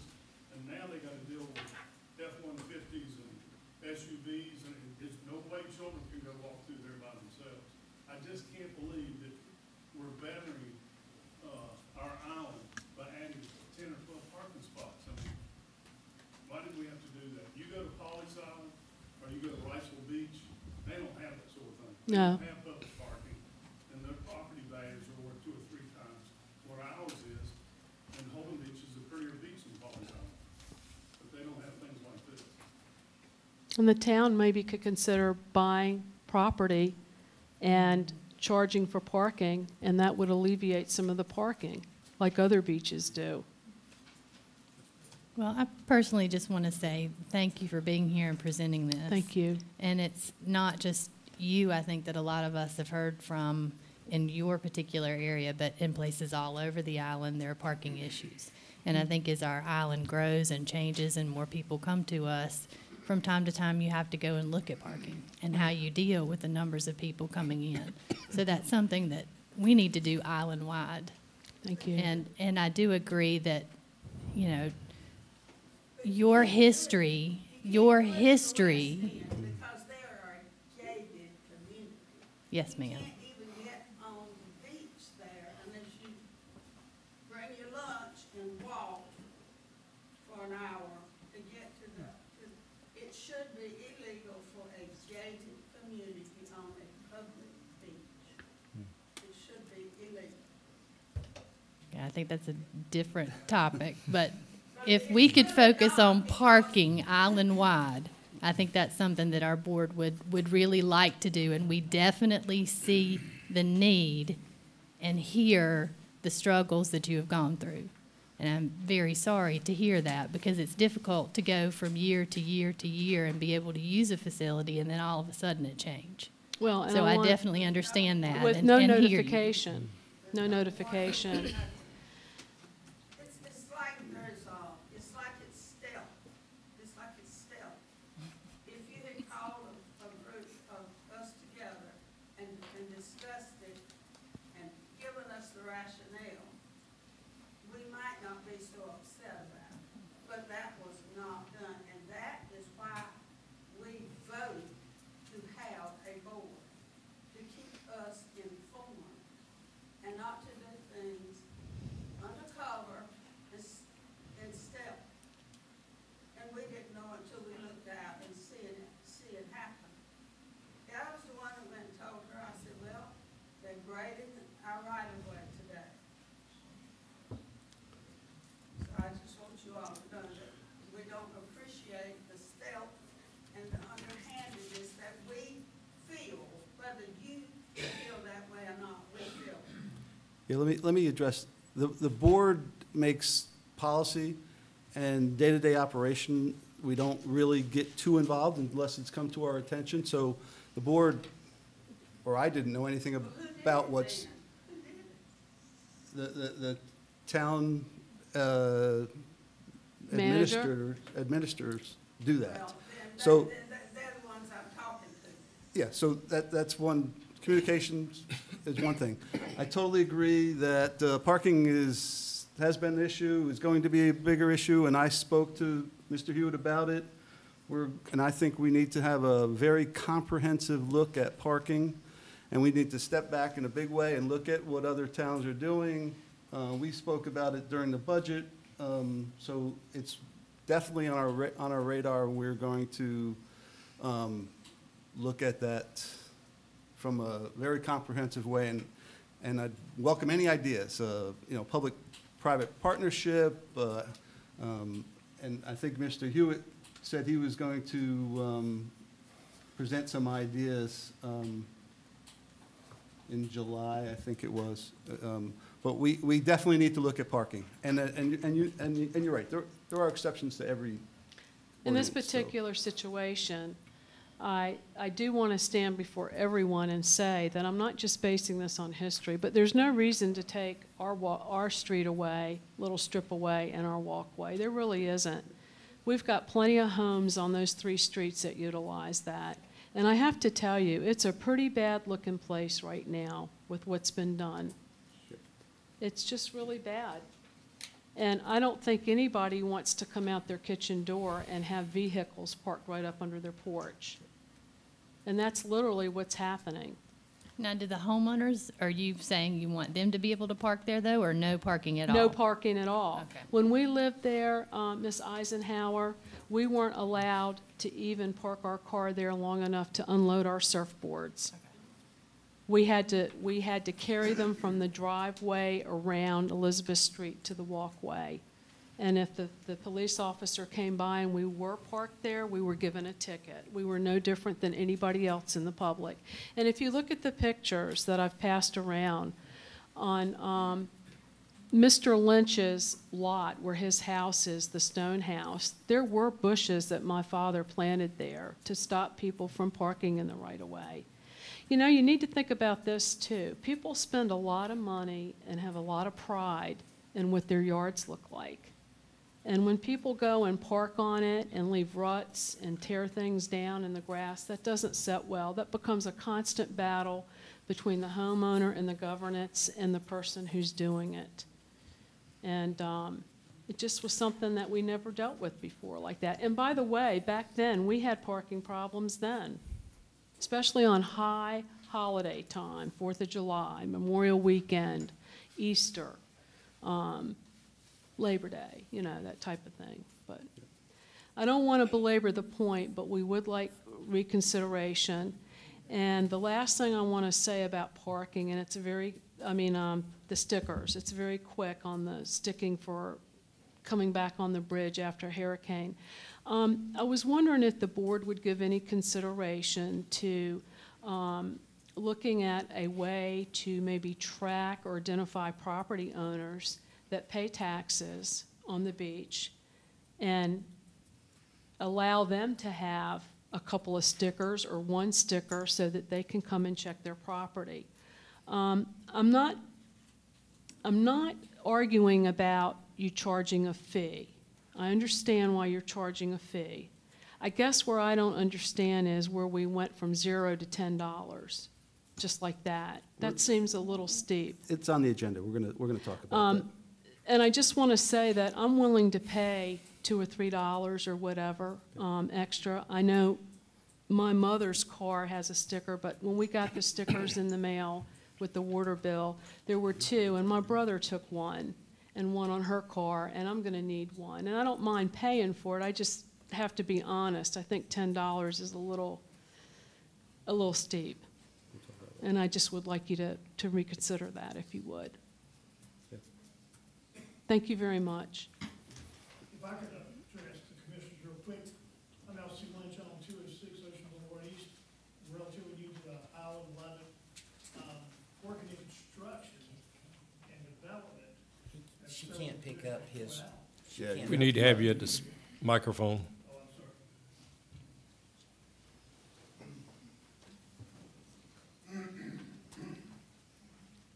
I'm L.C. Lynch on 206 Ocean Boulevard East, relatively new to the island. As some of the commissioners said, though, I think this gives us a great opportunity to take that area and develop it into a greenway. As Mr. Hewitt pointed out, it is public right-of-way. We have parking 350 feet to the left, 250 feet to the right. I believe, Mr. Freer, you said it might be a great opportunity for LS Holden to partner with the city and develop it into something for futuristic. Unfortunately, the island is constantly changing, and I do think this is a great opportunity for us to change with it and have something that is extremely presentable for the island and the people of LS Holden community. Thank you.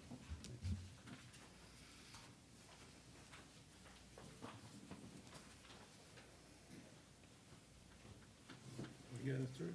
I think they're done. We're good?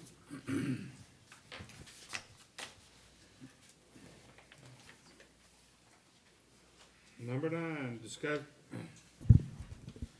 nine, discussion and possible action related to restricting parking on Elizabeth Street and the private walkway access.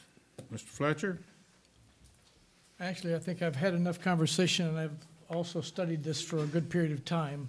Well, I think we need to have our attorney give us some guidance on this, not right now, understood? I was going to say, before you take action, I Right. recommend we go into closed session for attorney-client if you're intending to take action.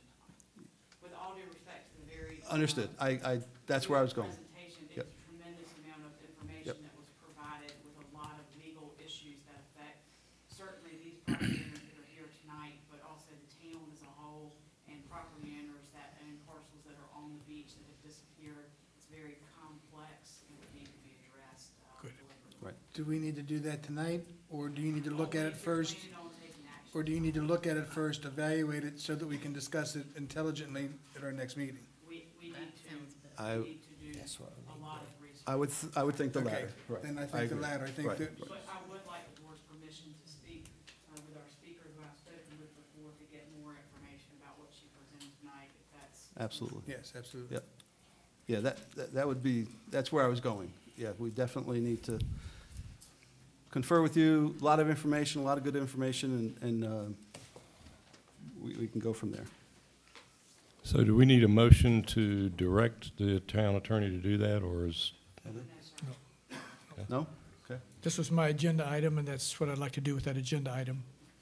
And we'll take it up at the next meeting. Yes, sir. Okay.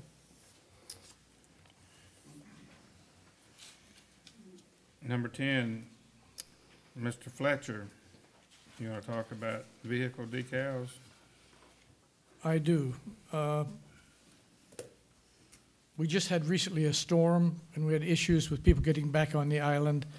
The comment was made that 2 people didn't get back. Actually, a doctor who lives here, who's lived here on the island for years, was not allowed back on the island.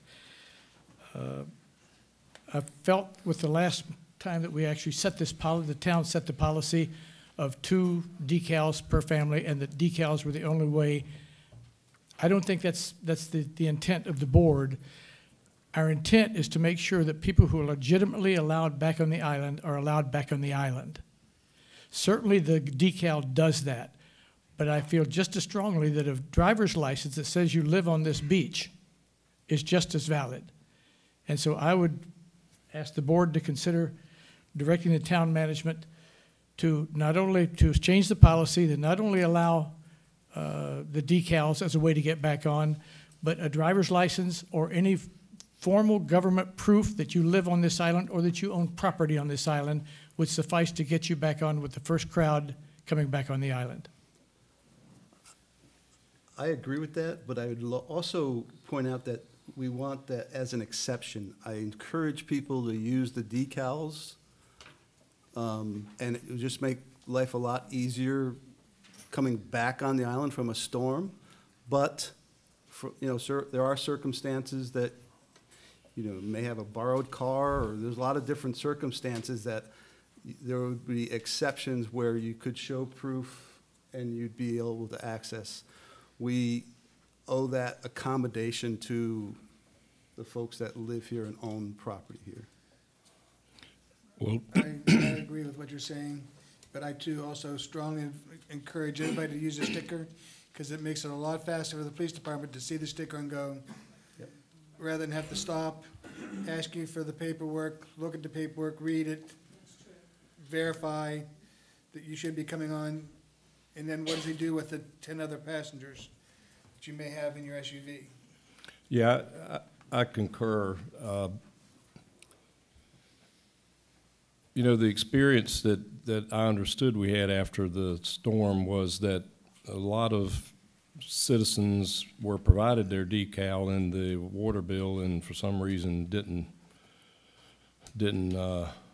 pull them out and put them on their windshield. So I'm very reluctant to reward bad behavior by instituting a new policy. I do remember from our after-action report on Hurricane Matthew that we had an action, or the town had an action to look at how the police can safely screen citizens to see that they are allowed back in, and it was by the decal method. And even with that, I understood that there were some hazardous situations presented because of people, from what I heard, offering other means that were not acknowledged as official. So I am. I would just like us to be prudent in what we do allow, because even a license plate, or excuse me, a driver's license, the logic is sound. Obviously, if you have a valid driver's license and your address is here on the beach, that would be a means of allowing access, but that requires individually looking at that and determining that. So, Hopefully that's the exception. right. Well, Mr. Mayor? Mr. Mayor, You commissioners are running the show. You want to talk? No. I'm not running it. Sure. My question is, when you mail these 2 decals in a water bill, is there a record of who gets those numbers?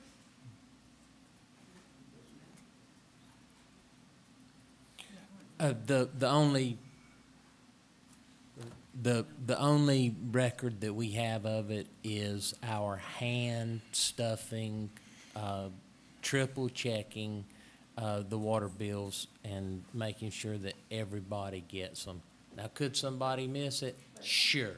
No, I'm talking about if you send a water bill to me and you put 2 stickers in it, is there any record of the numbers we don't do that. Can I ask a quick question? Your driver's license, you've owned property here for 24 years. And my driver's license shows my address in Chicago area. So if we flew in, had a rental car, we were here for Matthew, we had our own car, how do we get back on the island? Just check our property. Well, if you don't have some proof that you own property here and you didn't have a thing, then you have to wait till after everybody else is on. What is proof of owning property? A tax bill, a water bill. They didn't accept those the last time. What would No, be you considered proof, Wally? A decal on a car. The decal on the car is the best way, the most efficient way, the fastest way to get folks back on the island. Now, if you want to back folks all the way up to the ABC store on 130, then we can look at driver's licenses, we can look at water bills, we can look at all those things. And if they have a valid address that's on the island, we can let them on. But that's gonna take time, and the folks with stickers are gonna be sitting in line, waiting for us to go to those folks who didn't put a sticker on their car for whatever reason. I mean, I'm good either way. We can Yeah, do- I know, we can do I'm, whatever's necessary. yeah, I agree with you, Wally, but I'm sure you could accommodate. If you don't have a sticker, you think you're a resident, pull over and we'll accommodate and we'll, the I'm other not folks saying we through. wouldn't accommodate, Right. I'm just saying the stickers are fast. Yeah, and I think we accommodate a lot of people for a lot of reasons on this island. And it's time we accommodate the people that actually own property here for this purpose, in my opinion. Well, it might require having a second line. Yep. The primary line, you've got a sticker, you're right in the line. You go get qualified, and then you go back at the back of the line. You'll figure it That- out, I'm sure. Something that would allow, that wouldn't stop people like Dr. Khan or the mayor's brother from getting back on the island because he didn't have the right car that had the sticker on it. We will comply, whatever. Yep. Okay.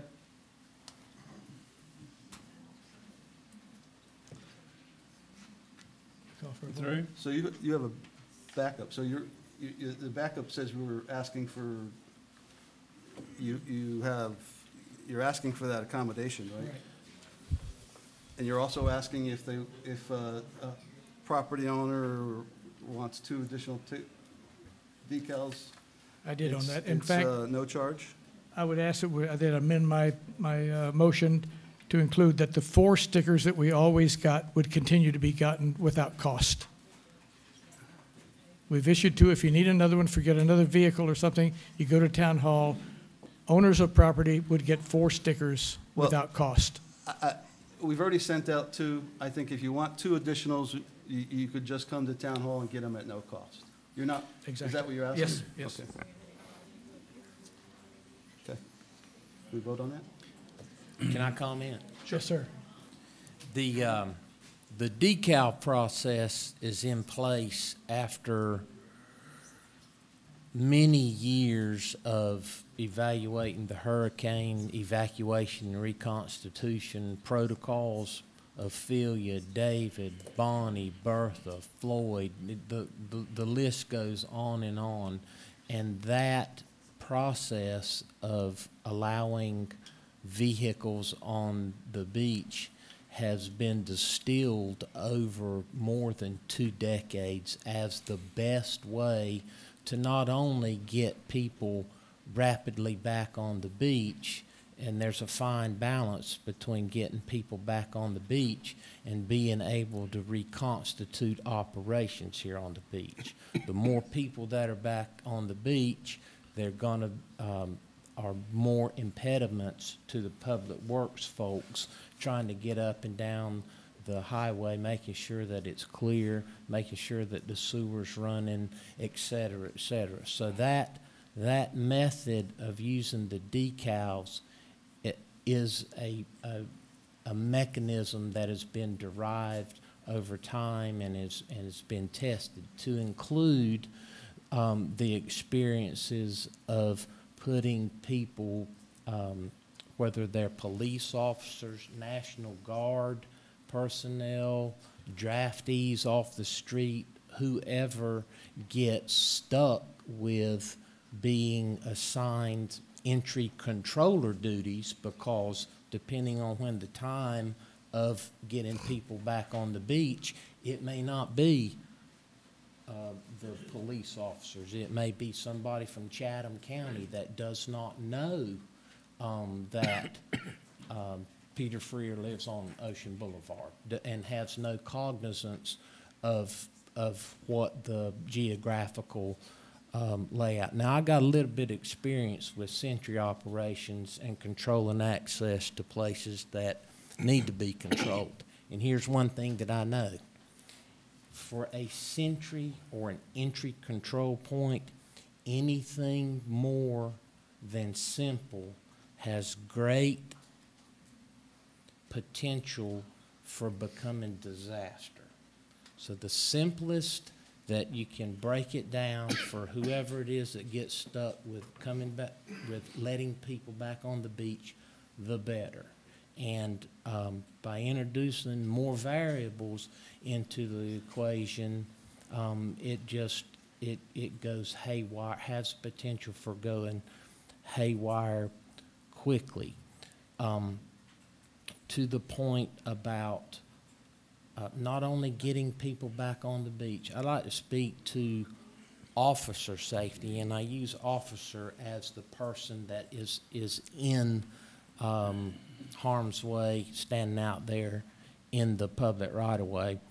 The person that is standing out there in the public right-of-way not only has to be cognizant of waving people on, but they also got to watch people coming off the beach to make sure that they don't get run over, because that's a two-way road. We're restricting access on, but we're not restricting access off. And just as sure as twice 2 is 4, when somebody comes on the beach, and even though they're supposed to stay at their house, they're going to have to go to the grocery store and get something to eat. That's just, so as many people that come on the beach and everybody that stayed here, they're going to want to get off. When you got somebody standing in the middle of the road doing more than just sticker, no sticker, go, no go, they're going to be distracted, and the potential for a fatality goes up. So, I mean, I'm just speaking to the speed of reconstitution and rapidly being able to get people on, and also the officer safety thing. I'd like to ask another Those are my question. points. The people that live on the other side of the bridge, is that not their address also Holden Beach? No, It's not? no. It's supply. But for every water bill, every tax, every location, it's another variable that the guy or girl that's standing in the middle of the right-of-way up there is going to have to be versed in. And that person may not be someone that is an employee or attached to Holden Beach.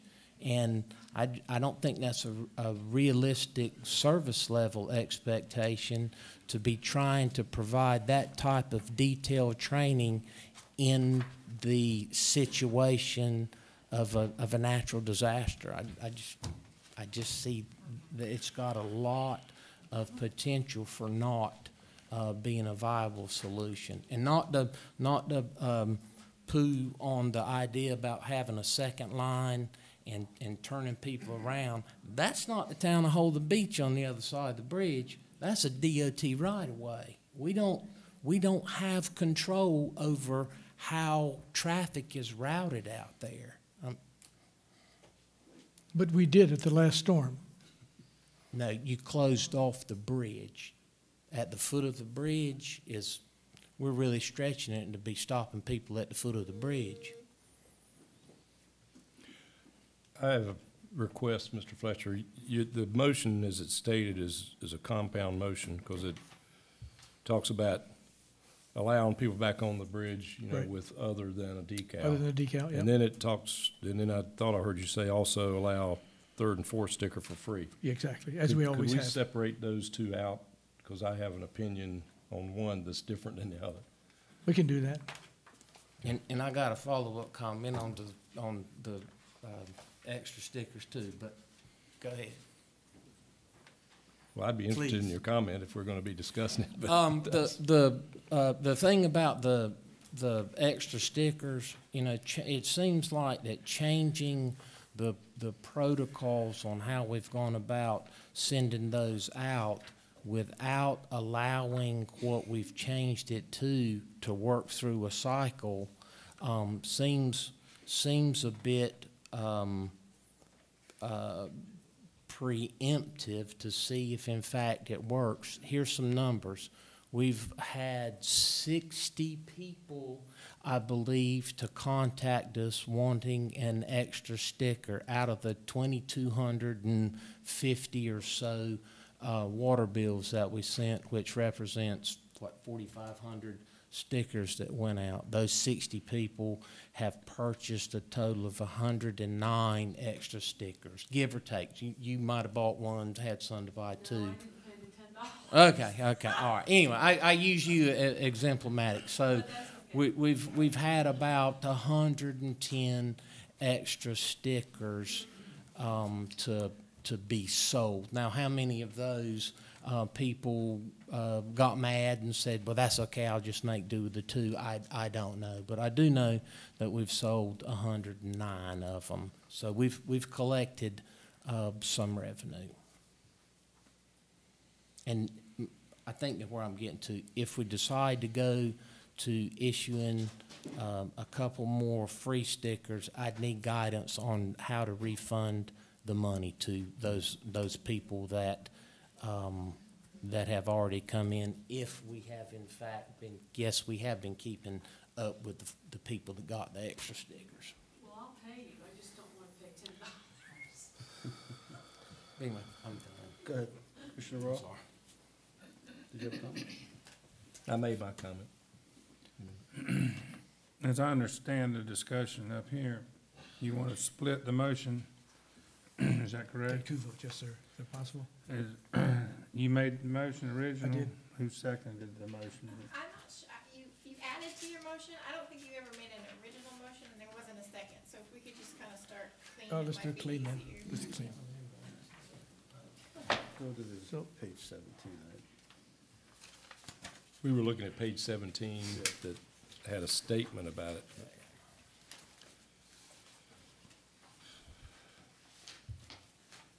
So I move then that rather than requiring only a decal, that we accept also a driver's license as backup proof of living on the beach and allow them back on with the first crew.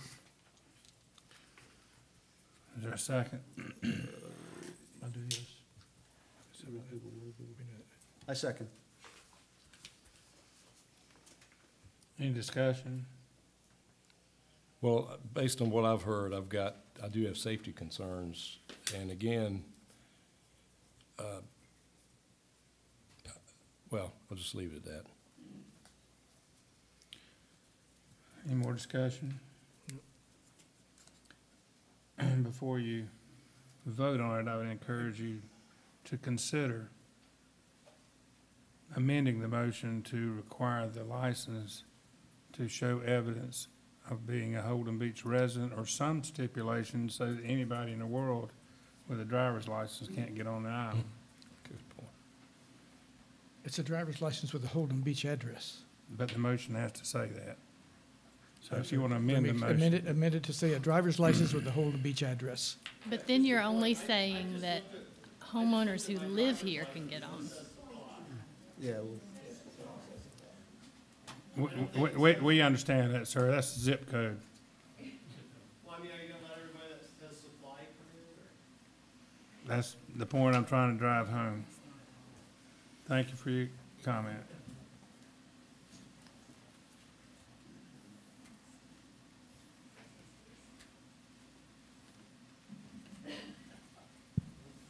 And does the motion differentiate between property owners or people who live on the island? yeah, that's, Well, that would be a resident, and the resident, no, the proof of residence. If you have a driver's license, you don't necessarily, you live here, you don't have you can have property and not have your driver's license. That's why I think you added the water or tax bill Right. to also accommodate folks that don't live here but also own property. Well, we also heard that there are folks who own property, but their driver's license may be out of state, so. But they pay taxes and pay water bills. Yep, but we aren't talking about water bills, we're talking about driver's license, for saying you're on Holden Beach. I agree. That's the question that Ms. Eisenhower is asking. You're now only addressing the people that actually live here with a driver's license. You're not addressing the people that own property here. Got it. That's true. I'm just trying to keep it simple. So there's no differentiation, is that a good word? Differentiate. Differentiate, it's gotta been a long night. It is. Between a property owner being a lot versus a resident. So of the 3,000 plus lots on Holden Beach versus a few hundred residences, you're gonna let all of them come through at the same time? They all have decals now. I don't know what world I live in, because these lot owners don't have decals. If they did, why would we? Sure, why wouldn't they have a decal? They don't pay a water bill. Water bill, right, not lot owners. Right. Water bill owner. Right. Well, again, I think we're hearing all kinds of variables, and the one thing I've learned since getting elected was we should not act in haste, and I don't like being reactionary. I feel for the people who got turned back, who didn't have a decal, but that's the policy that was enacted. That's all I got to say. Discussion. And I agree with what you originally said, Ashley, that basically you're rewarding people for not doing what they should have done in the first place, put the sticker on the car. And is that what you really want to do? And I feel for the people that couldn't get on.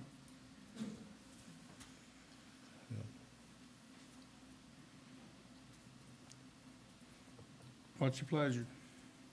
We have a motion. I made the motion. We have a second. I You second. second it? It was second. Madam Clerk, will you restate the motion so we're all clear? I want to check the recording, but the gist of it is rather than having a decal, accept a driver's license and allow them on with the first group, and then it was amended to say a driver's license with a Holden Beach address. But then we had the supply issue, so I don't know, I mean, that wasn't addressed in there if there's no Holden Beach address. But that's what the mission. Well, if I could just, I think I heard you say rather than, we aren't, In addition. the motion, as I understand it, is you would still have decals, but also allow driver's license showing Holden Beach residents. Yes. Does that help, Madam Clerk? Yes. I'm ready for Do that. all of you understand the motion? We do. Yes. You ready to vote? Yes, sir. All in favor, say aye. Aye. Opposed, say no. No? No. All right, we're gonna do it by a show of hands. All in favor, raise your right hand. Is that two? Those opposed, raise your right hand. 3-2 defeats the motion. Is there a substitute motion? A new motion. So you're gonna split- All right. You're gonna split With the four, huh? Yeah. Yeah. The second motion I was to make was that we allow owners that got the two free stickers to get the other two stickers for free if they come to town hall and ask for it. Is there a second? Second. Discussion. In times past, citizens have only been provided 2 decals. No, we got four. Is that 4? Okay. You got Okay, four. all right. Okay. And purpose, you know, I'm just stating this, not my idea, I'm just stating it. The purpose of charging for the additional 2 stickers, and make sure I say this correctly, was to, again, limit the number of decals so that we limit the number of people who can get back on the island in a state of emergency, correct? Is there a possibility that by not limiting it, we could delay the access to people getting on the beach? Yes, I think there's always a possibility, but Chief, you want to address that? Well, I don't think it these is are cheap. probability. I'll chime in on that. With 2,500 addressees that receive 4 decals, it was 2,250. You get possible 9,000 vehicles on the beach. When you cut that number in half, because a lot of people say, well, I didn't need to. When you cut that number in half, you reduce not only the vehicles coming onto the beach down to 4,500, but you also reduce exponentially the trips of people running up and down the beach, getting in the way of public works crews trying to get the beach going again. So that was a main point of discussion at the staff level anyway. So it's a balance on getting people back over here and checking their stuff. With the sewer lift stations in their current configuration, it's critical that those facilities be able to get to and manned, and having less traffic on the beach, regardless of if there's a curfew in place that says people have to stay on their own property. People don't mind. I don't have the manpower to enforce that kind of thing, and it's a way to further restrict vehicular and pedestrian traffic on the beach while we're trying to get everybody back over onto the island. So that was the logic behind the 2 versus 4. But if a family has 4 cars, both the wife and the husband work, and they have a business vehicle and a private vehicle, then they would use, if, like in my case, I only needed the 2. I've got 2 cars, we just need 2. And so I'm not asking you to send it to me. I won't be coming to buy another one or to get another one. But if I've got 4 cars or 3 cars, I may come and get it, and I don't think it's right to charge them, given that we were last year giving everybody 4. That's the purpose of the motion. Here's the rub on that, is that I get 4 stickers. I'm a bachelor. I only need 1, but I'm gonna let my surfer buddies. I'm gonna hook them up with a sticker and let them go. That happens. We have knowledge of the extra decals being raffled or sold to the highest bidder once we were in that type of circumstance. So, David, I think that's why Judy was asking, do you the water bill, do you note the serial numbers on the decal? Can I want to raise a point of order. We have an agenda here. We're deliberating as a board. The public will have comment on anything when we're done, but frankly, I think we have far exceeded what is our general protocol for a meeting. Respectfully said, Mr. Mayor.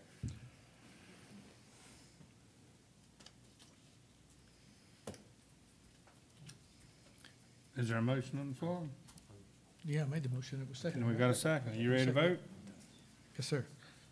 Madam Clerk, you got a clear accounting of the motion? Yes, sir. All in favor, say aye. Aye. Opposed, say no. No. Okay, those in favor, raise your right hand. 3, and those opposed? 2. Motion carries. Can I ask for a clarification from the clerk? Is that sufficient? guidance on what I'm supposed to do about folks that have already paid? No, and we're gonna need to amend the fee schedule because that's how we did it in the first place. So we would need to have a resolution brought before the board to do this, and we would need guidance on what to do in the meantime from now until the next meeting when we adopt the resolution. Madam Lawyer, you want to say anything to that? I agree. It was done through the fee schedule, I checked before it came to me. All right, so nothing changes until you get that straightened out. But now we know that we should draft the resolution for the amendment to the fee schedule. And that'll be on the next meeting agenda. Okay, just So as- we'll vote on that resolution, is that right? All right, so just as a practical matter clarification, it's the ladies up front that are going to have to deal with the barrage of people now that are we're gonna have to have a public relations effort we've got to know what to tell people, okay? But At the window up Is it there. my understanding, though, that we aren't going to enact anything until we have to draft this resolution and then vote on it? Yeah, but it's, well, we have a sewer workshop coming up on Friday, and that's already been put out. The motion just puts the wheel in turning. It's not gonna be completed until the attorney finishes That's her my work. understanding. It's not extremely time sensitive either, but. The part about So the hopefully. refunds, I mean, the girls could ask people to hold off until the next meeting to purchase them, but you are gonna have the 60 people who purchased them coming back at them asking, are they gonna get a refund? I mean, they'll get that question tomorrow. Are they gonna get a refund because they actually followed the procedure that we already approved? So I think that maybe if you guys could at least address that, and then we could move forward with a resolution at the next meeting. I think that Well, would probably be. okay, I move we defer implementation of the action that we just approved until next meeting, when we would have the draft resolution in place, and then we can vote on that. Will that address, because I am sensitive to the poor people up front. They're gonna, if they hear about it, which they will, but I'd like, Yeah. will that address the? And just ask them to hold on the refunds until next meeting, and we'll just address everything. Yeah, 'cause Well, until- there is no refund. My proposal is there's no refund yet, because I'm moving that we do not enact it until next meeting, when we will have the resolution and will not be placing the staff members in Yeah. undue Was that a discourse. motion? Yes, sir. I think we want me need to to, restate we need to have a second to discuss it, Okay. but we've been All right. discussing it anyway. Is there a second? I second it. All right, let's formally Thank discuss you. it. Have- We've already Probably finished had enough discussing. I it. understood, yeah. I'm good. All right, you ready to vote? Yes. All in favor, say aye. Aye. Anyone opposing? Hey, unanimous. Very good. All right, number 11, Police Chief Wally Lane. And while you're coming to the podium, Chief, the judge tonight is a friend of the town. She's been coming to the town for 10 years or so, swearing in the elected officials and various things. But what I wanted to ask you, Chief, before you get started, if I may, I'm concerned about the press, with all due respect. I'd like for you to address the number of deaths and what our experience at Holden Beach is versus what the press might pick up, that we have such a explosion of drugs on Holden Beach, so we have to have the judge come talk to us. Well, I'm happy to say that the problem is in Brunswick County.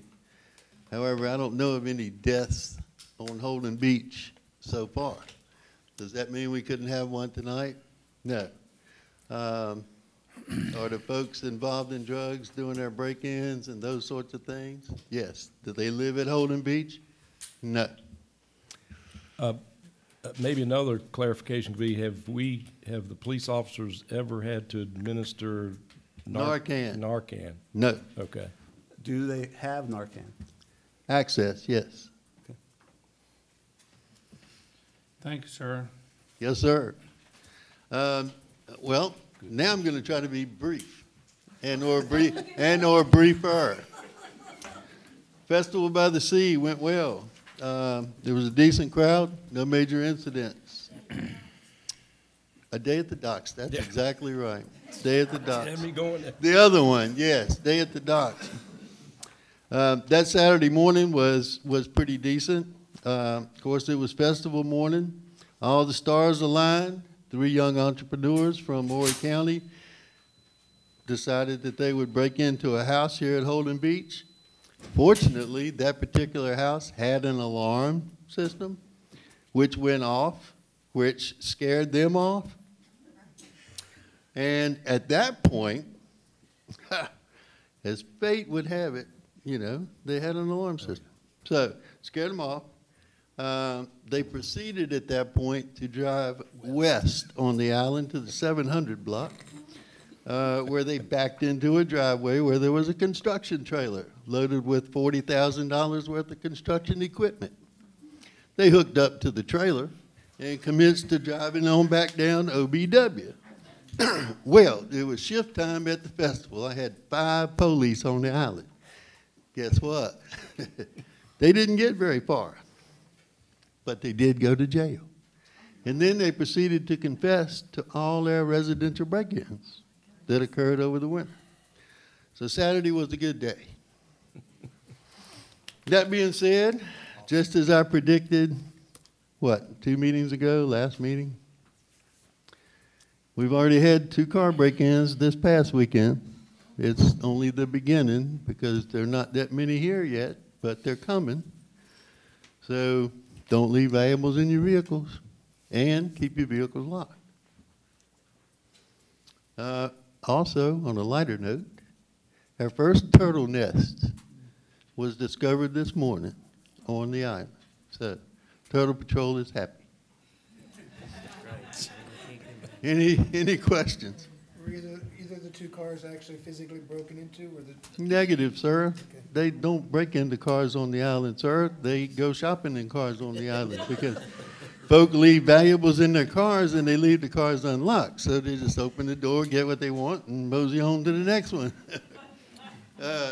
That's just how it is. Good job, Chief. Thank you, sir. Thank you. Commissioner Royal, come talk with us about changing our terms, elected officials. Yes, sir. I mentioned 2 or 3 meetings ago that I was interested in looking at the staggered terms for the Board of Commissioners.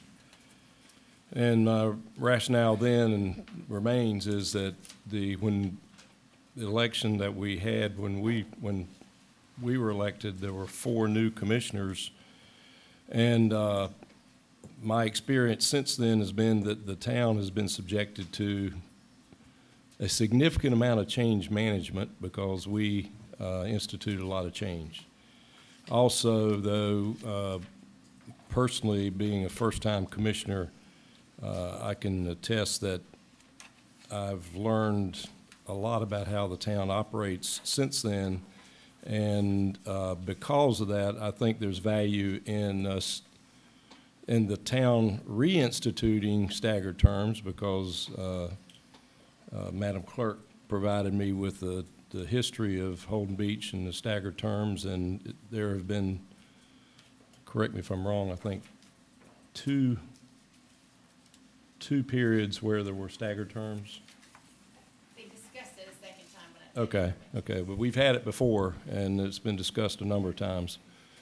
So I think there's value to the town for some continuity. A 2-year period for the whole board has the potential, and it actually did impact continuity in the town's operations from the board. So I am moving tonight that we change the related ordinances and the Town of Holden Beach Charter that designates the Board of Commissioners' term of office, and I move that effective next election, we institute a 4-year term for the 3 commissioners who receive the highest number of votes. And then the remaining 2, so the remaining 2 will be on a 2-year term, but at the next election, which would be 2 years later, those would run for a 4-year term. That way it would take 2 cycles to implement staggered terms. I understand that there may be some, well, that's my motion. Is there a second? I second the motion. I would like to hear the attorney's So this input. is a, there are 2 ways that you can amend the charter for this specific issue. One is you can have a referendum where the citizens vote on it, and the other is for you to adopt it as a board. As you might expect, the process for adopting that change by the board, when you're making that decision for the rest of the citizens, requires a lot of legal hoop jumping. So you have to adopt a resolution, you have to have a public hearing, at least a certain amount of time from when you adopt that resolution. Then you have to have it adopted the next meeting. So, and then the ordinance has to be in effect at least 90 days before the next municipal election where it would take effect.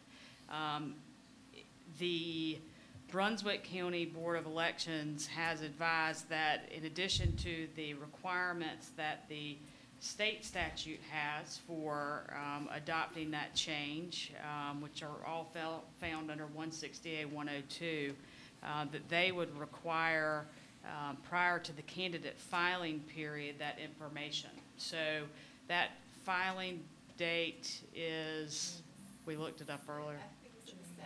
July the 7th. July And 7th.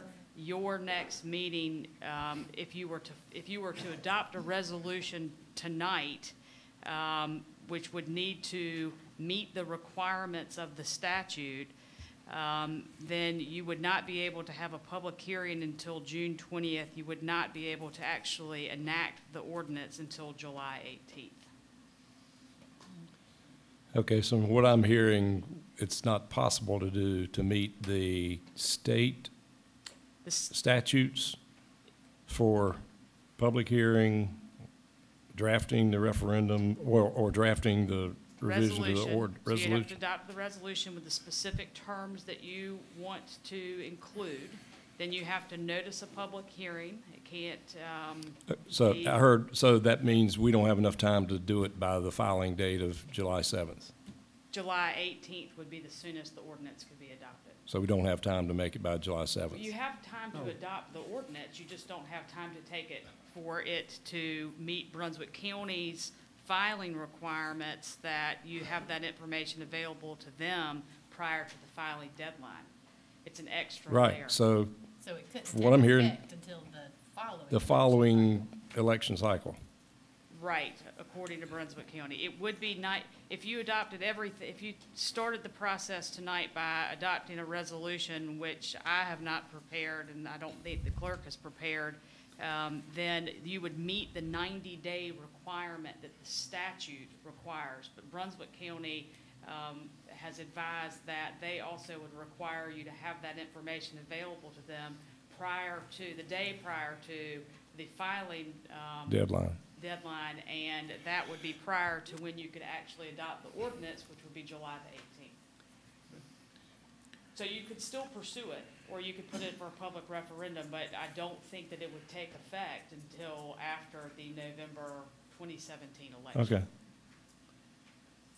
If it's Well- up for public referendum, that means it would be voted on Voted in on. this upcoming election. That's correct.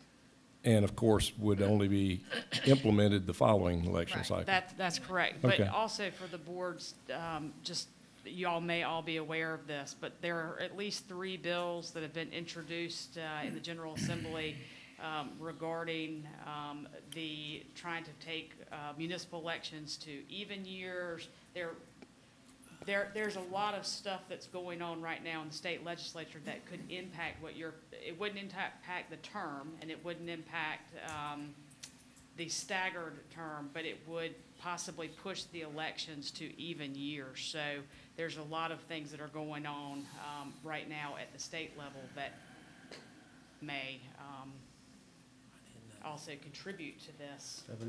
Okay, then I would like to revise my motion, and I know I'll have to have a second to concur. I would like to revise the motion that we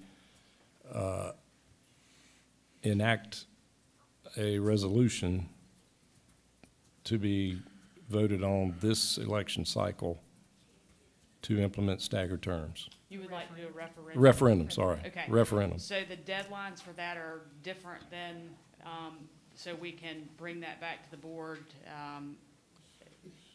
next meeting, and then it has to be 70 days before the adoption of the ordinance. So, we can meet that deadline. Is there a cost to a referendum, or who, it's the county that would have to do that? No, you would let the Put it county on. know that you wanted to have a referendum for your citizens. Okay. And I guess that this has been done before down here. Mayor, you might have. Okay, time out. We got a motion, I got a second, we got a request to amend the motion. The motion maker has to agree to the amendment. agree. All right, now you can go ahead and talk about it. Whoever, Madam Attorney, do you want the floor again, or? She's asked you a question, sir. Well, I was just saying, according to the clerk, that the town has changed the terms before and then talked about doing it before. So it may be that a referendum might be a good idea, just to get an idea of what everybody wants here. But that's not legal advice. That's I just, understand. we've unrung the bell at least once, so. Right. That, what she's saying is there was actually, when it brought it back to the 2-year terms, it was by voter referendum. They had put a petition into the town to bring it back to the 2-year term.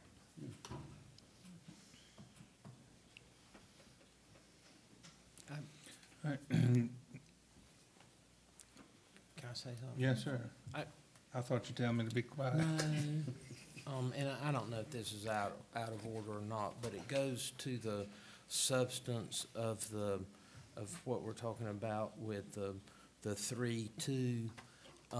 Technically, the Board of Commissioners includes the mayor's term.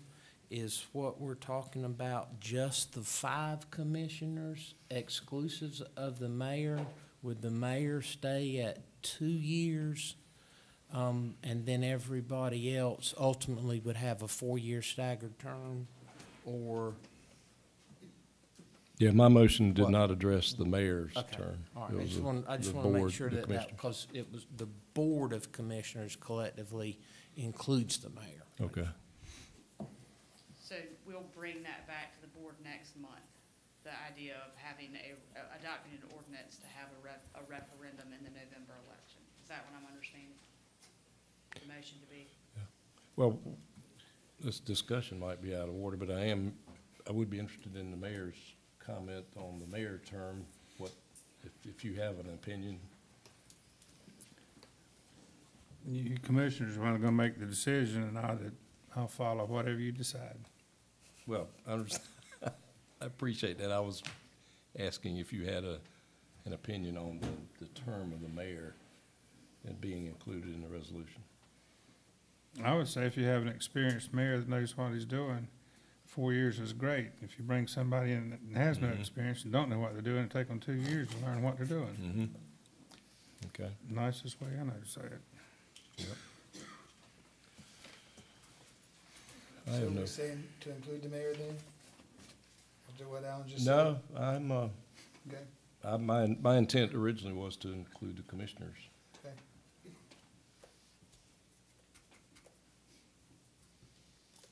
Because I'm not, well, I'll leave it like that. You ready to vote? Are we gonna vote? I'm ready. All in favor, say aye. Aye. Opposed, say no. It's unanimous, Madam Clerk. Are we ready to go to the Lockwood Folly Inlet on number 13?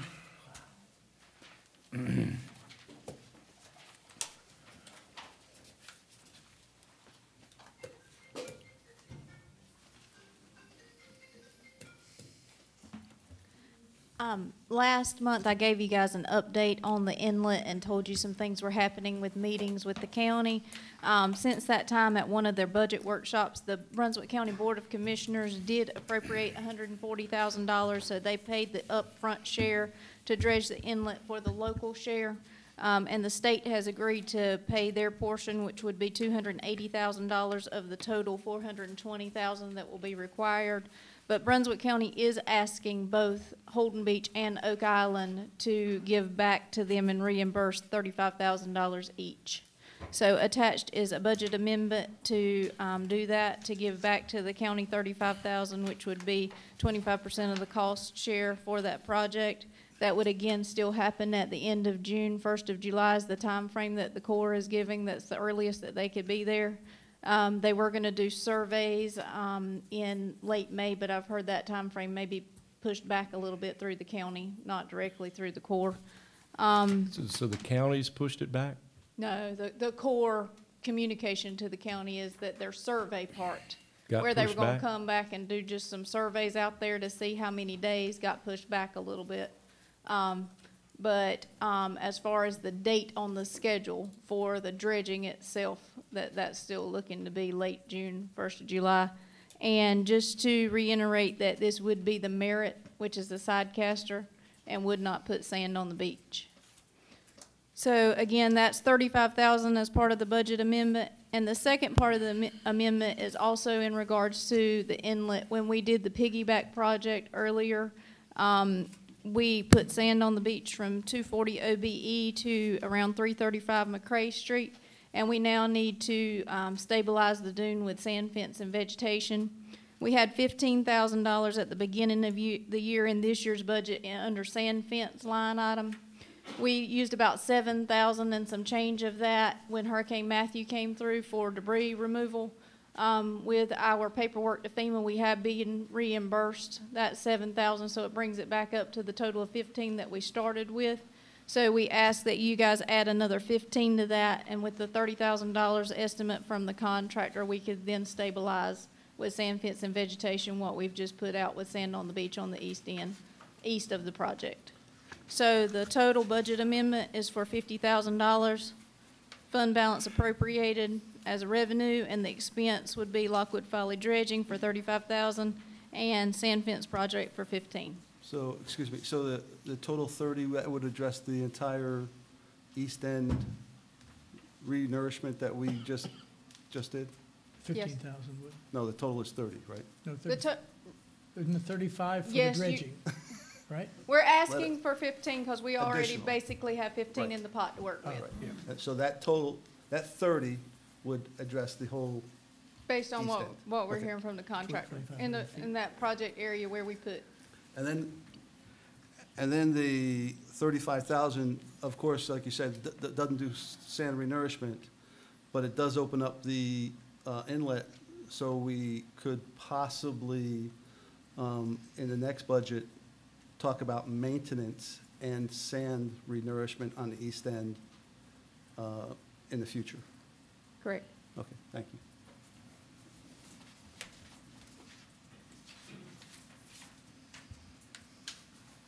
Is there a motion? I move we appropriate the funds as requested. I second. Motion second. Any discussion? Ms. Eisenhower, you got it? No, we're good. Hearing none, all in favor say aye. Aye. Opposed say no. It's unanimous, Madam Clerk. Thank you, Ms. Ferguson. Mr. Hewitt, your report, sir, as town manager.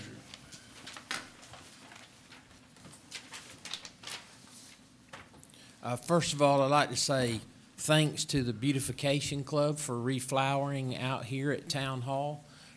Every year, they keep up the way we look, and it's something that my skill set lies elsewhere, and I depend greatly on them to keep it looking good. So thanks to the Beautification for their service. They haven't got it done yet, so that's what all the bags of mulch and the flowers are sitting around, but I'm sure as hard as they were working today that they'll be finished in a little bit. I don't have any new flood map status, either in the way of information or any changes to the previous report on when those new flood maps will be available. Building permits are up.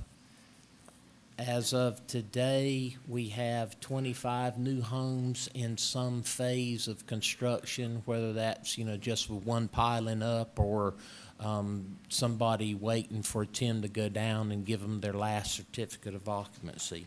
So that's probably a good sign.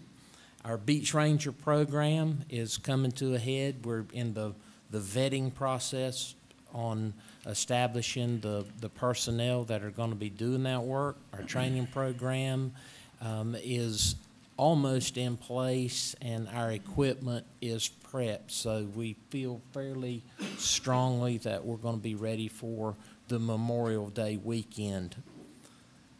Terminal growing status, the final edits have been, or final engineering edits have been provided to our third-party contractor and should be to the core legal by the end of the week, and that schedule with the final publishing of that final EIS is still to be determined.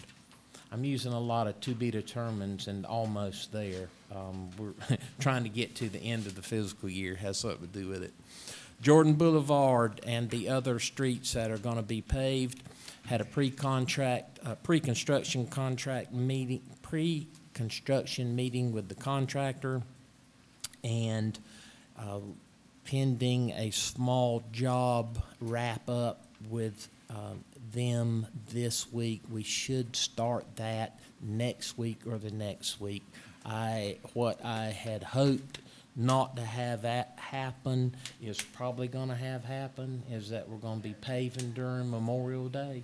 But, it's a small job and isolated street, so hopefully it won't be too awful bad. And we may just have to wait until we get through that and push them on to the middle of June. Our water tank status, now that we've got we've called time out on the painting of the water tower.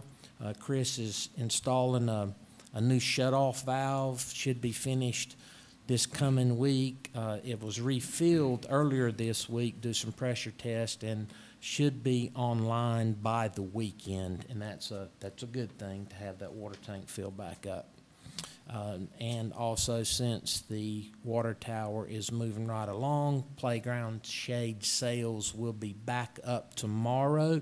As a reminder, the park will be closed from 1 to 6 tomorrow evening while they're putting those shade sales up. You're going to have to be louder. On the playground side. On the playground side, just the playground. Our Hurricane Matthew repairs are continuing and wrapping up also. All of the 8 walkways that were damaged during Hurricane Matthew have been repaired and will be ready and are ready for opening day, and I use opening day as Memorial Day weekend.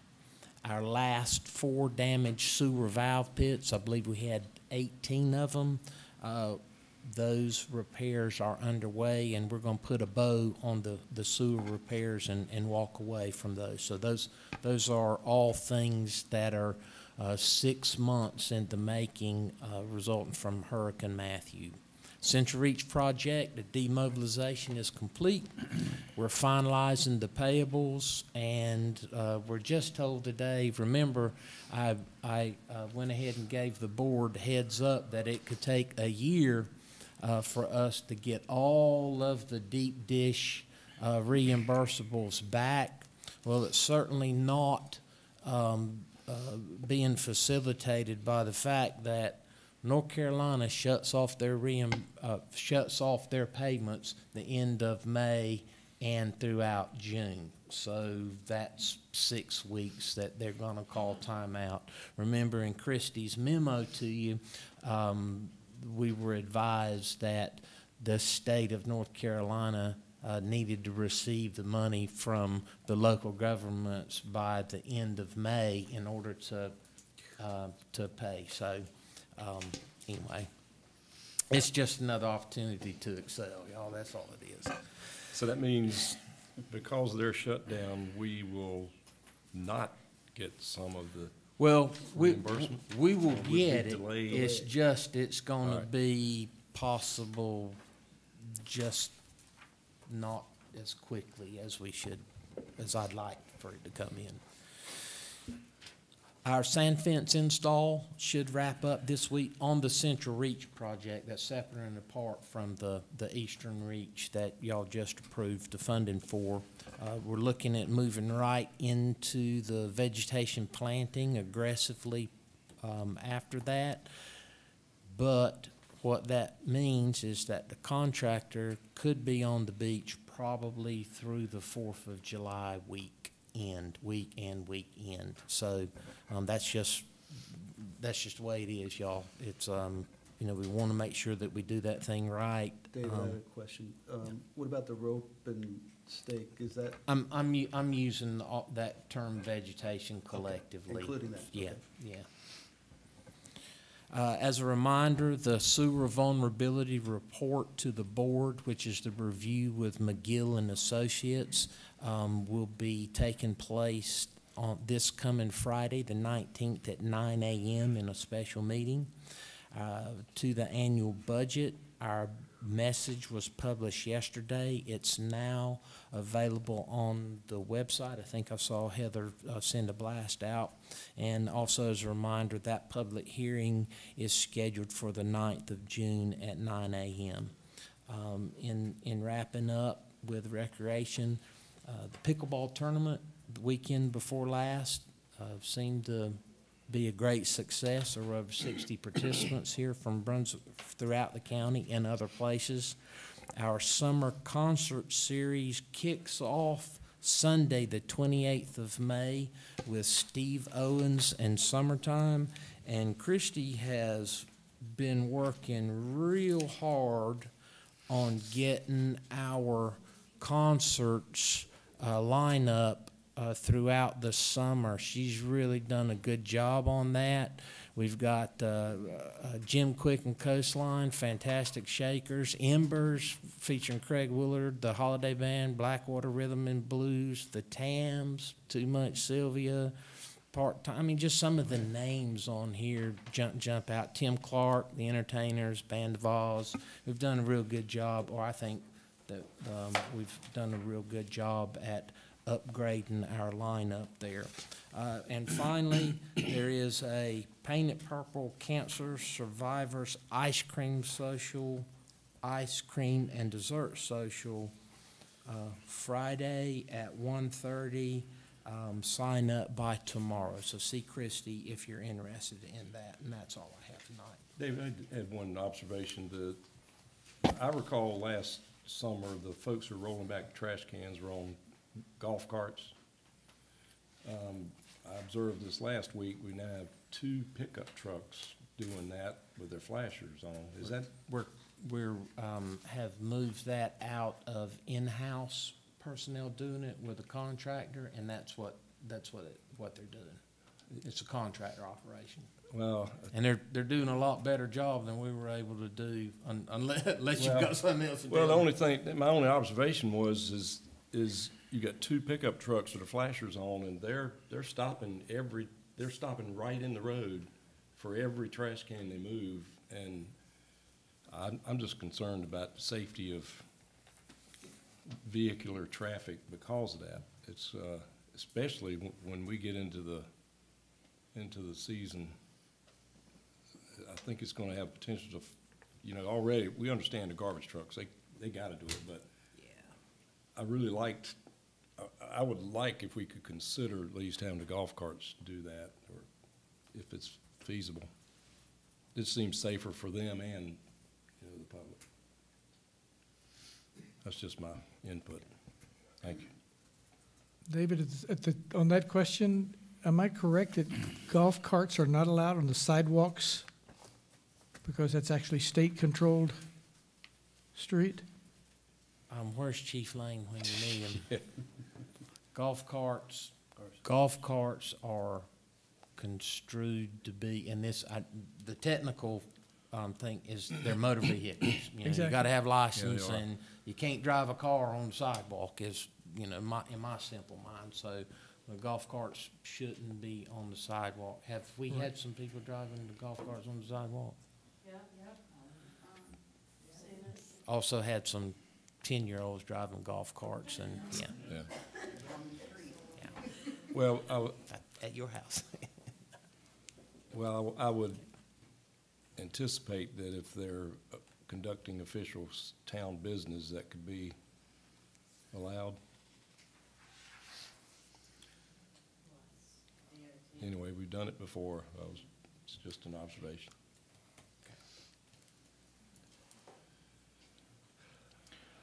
No answer was a good answer, Madam Attorney. Anything else, Mr. Hewitt? No, sir. I attended a meeting over at the Holden Beach Marina a few days ago in regards to Lockwood Folly Inlet. A group of citizens trying to become more organized and proactive. And I was discouraged whenever I got there because the meeting was being held upstairs in the marina, and the room was full of people, and some of us could not hear because there was a wall between us and the room full of people. Where I'm trying to go is, without objection, hopefully from the commissioners, I would like to ask Mr. Hewitt to offer for consideration the use of this room or the maintenance building for this group to meet. I don't know of any other building in the area that can accommodate the crowd that they had. Anybody have a thought or comment on This that? would be good. Good idea. Sounds good. Mr. Hewitt, can you follow up on that? Yes, sir. Trash cans, I'm sure that you commissioners have had a lot of comments, as I have, and emails.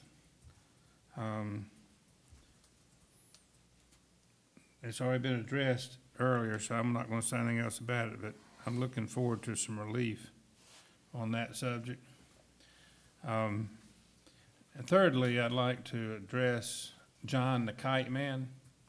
All the hard work he does not get enough accolades, and he is our one and only super kite man. John, would you stand up for just a minute, because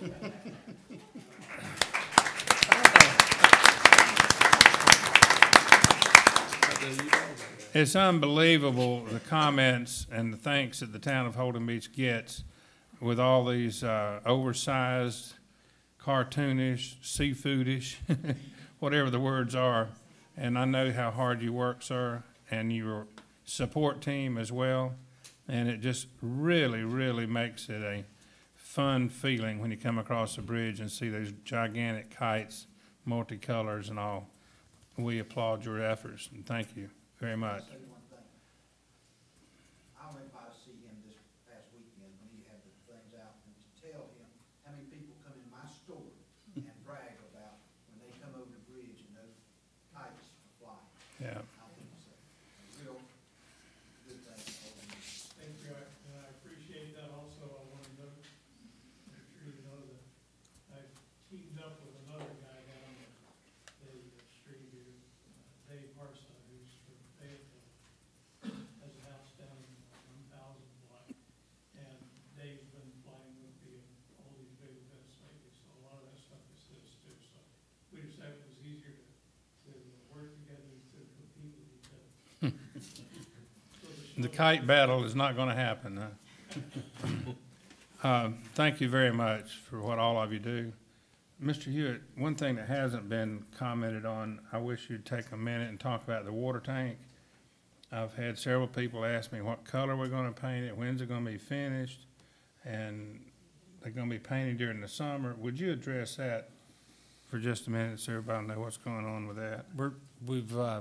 The contractor had some issues with relocating the communication antennas onto the monopoles, and it just slipped the entire schedule back.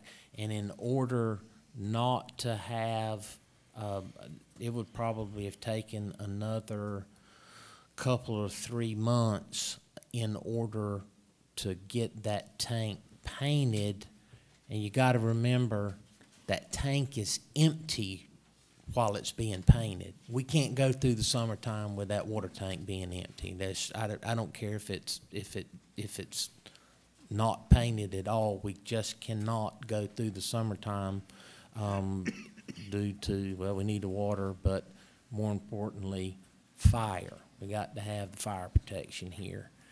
So that's the rationale behind calling timeout on the repainting schedule. So it's going to slip until after Labor Day, when water demand goes down. There aren't as many people here, and they'll re-engage on painting at that time. And the color that it's going to be the same color that it was before. Basically, the price goes up exponentially if it's anything more than light blue-white.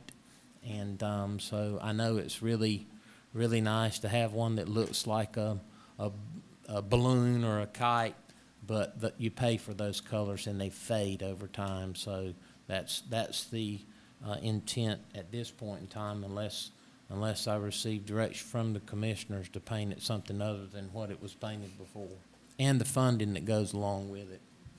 So it's about twice as much. So, That's good. Thanks, sir. The election is coming. Again, encourage anyone that's interested in serving your fellow citizens and the town of Holden Beach. And, remember the high pay, so it might be worth your consideration. And please consider that. Tell your neighbors and your friends. And I've had several people ask me what my intentions are. I do plan to run for office this coming year. And with that, Mr. Mayor Pro Tem, the floor is yours. Sorry that we took so long tonight, and I applaud your staying this long. It's a long night. We had a lot of things to cover tonight, but appreciate very much you participating like this. We have some pretty serious issues to deal with, as we have already Ms. Tony's issue coming forward on the Elizabeth, and we have other issues going on for the town, the dredging and all that sort of thing. So know that we're working as hard as we can, but we appreciate your being here and supporting it. Thank you. Mr. Royal? I'll just say briefly, I thank everybody for coming and listening and offering your input to us. Just so you know where I am when I'm voting on things, there's a particular priority I pay attention to. Of course, it's got to be legal. I also look at, is it safe, whatever action we're considering. Thirdly, does it make sense? And then fourth, does it set a precedent? So with all of that said, I've learned that no decision is black and white, easy, or comes quickly. So I just offer that as you're listening. If you ever wonder why I do what I do, that's why. I also want to thank the committees who support the town, beautification, the park and rec, the town staff who supports those, because I have developed some sensitivity to the town staff, because it's easy sitting on this side for us to complain about things, but you're the folks who are implementing that, and I'm sure I don't see 1/100th of what you do, so, but I just want to offer my appreciation for that. Thank you. Mr. Freer? I'd like to offer my thanks to Christie for Saturday and Sunday for the pickleball tournament. It was a big success. So a lot of people thought it was very well run. Looking forward to the next one. I'd also like to point out that the sewer vulnerability workshop is Friday, and I emphasize that, workshop. So we look forward to working with the McGill and the citizens that were that made the recommendation earlier, and we want to work together with the P&Z board, subcommittee board that worked on the workshop, worked on the sewer vulnerability, as well as the consultants that we hired. Thanks. Ms. Eisenhower. I just wanted to say that I was glad that the judge came tonight and the Mr. Flattery from the Opioid Addiction Task Force. I'm glad that here specifically at Holden Beach, we don't see some of the same issue, but countywide, I do see it and have seen many families pulled apart. And if there's anything that this board or this town can do to support that task force in the future, I hope that we can. Mr. Kaiser. I just have basically three things. I want to thank everybody for coming tonight. I want to say that unless you've helped fly the kites, you don't realize how much work it is. When you're a kid, you get out there and you fly a kite and it takes seconds to get it in the air. It's not hard and it's fun, but what he does is work. I've helped him one time with my grandson, and it was a lot of work. And so it's something that, you know, if he's ever out there and getting started and you happen to be driving by, he always appreciates help. Am I right? The second thing I want to do is thank Ava for coming tonight.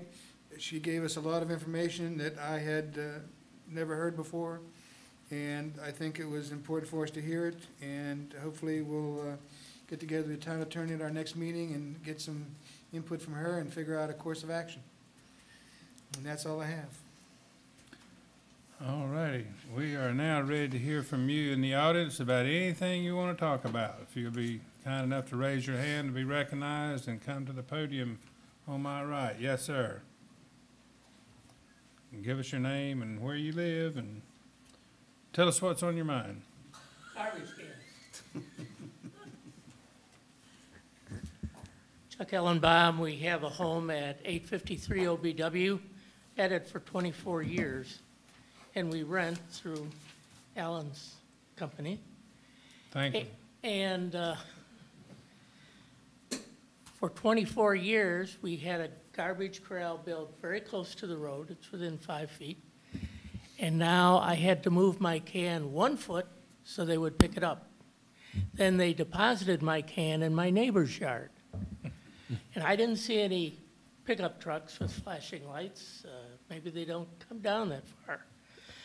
But when you come on the beach and you see all these garbage cans all over the place, and if it's before Tuesday, say Saturday, Sunday, Monday, Tuesday, they got garbage spilling out of it. And let's say you're a tourist coming here for the first time, the beautiful beaches, but how come all I see are garbage cans and garbage willy-nilly everywhere?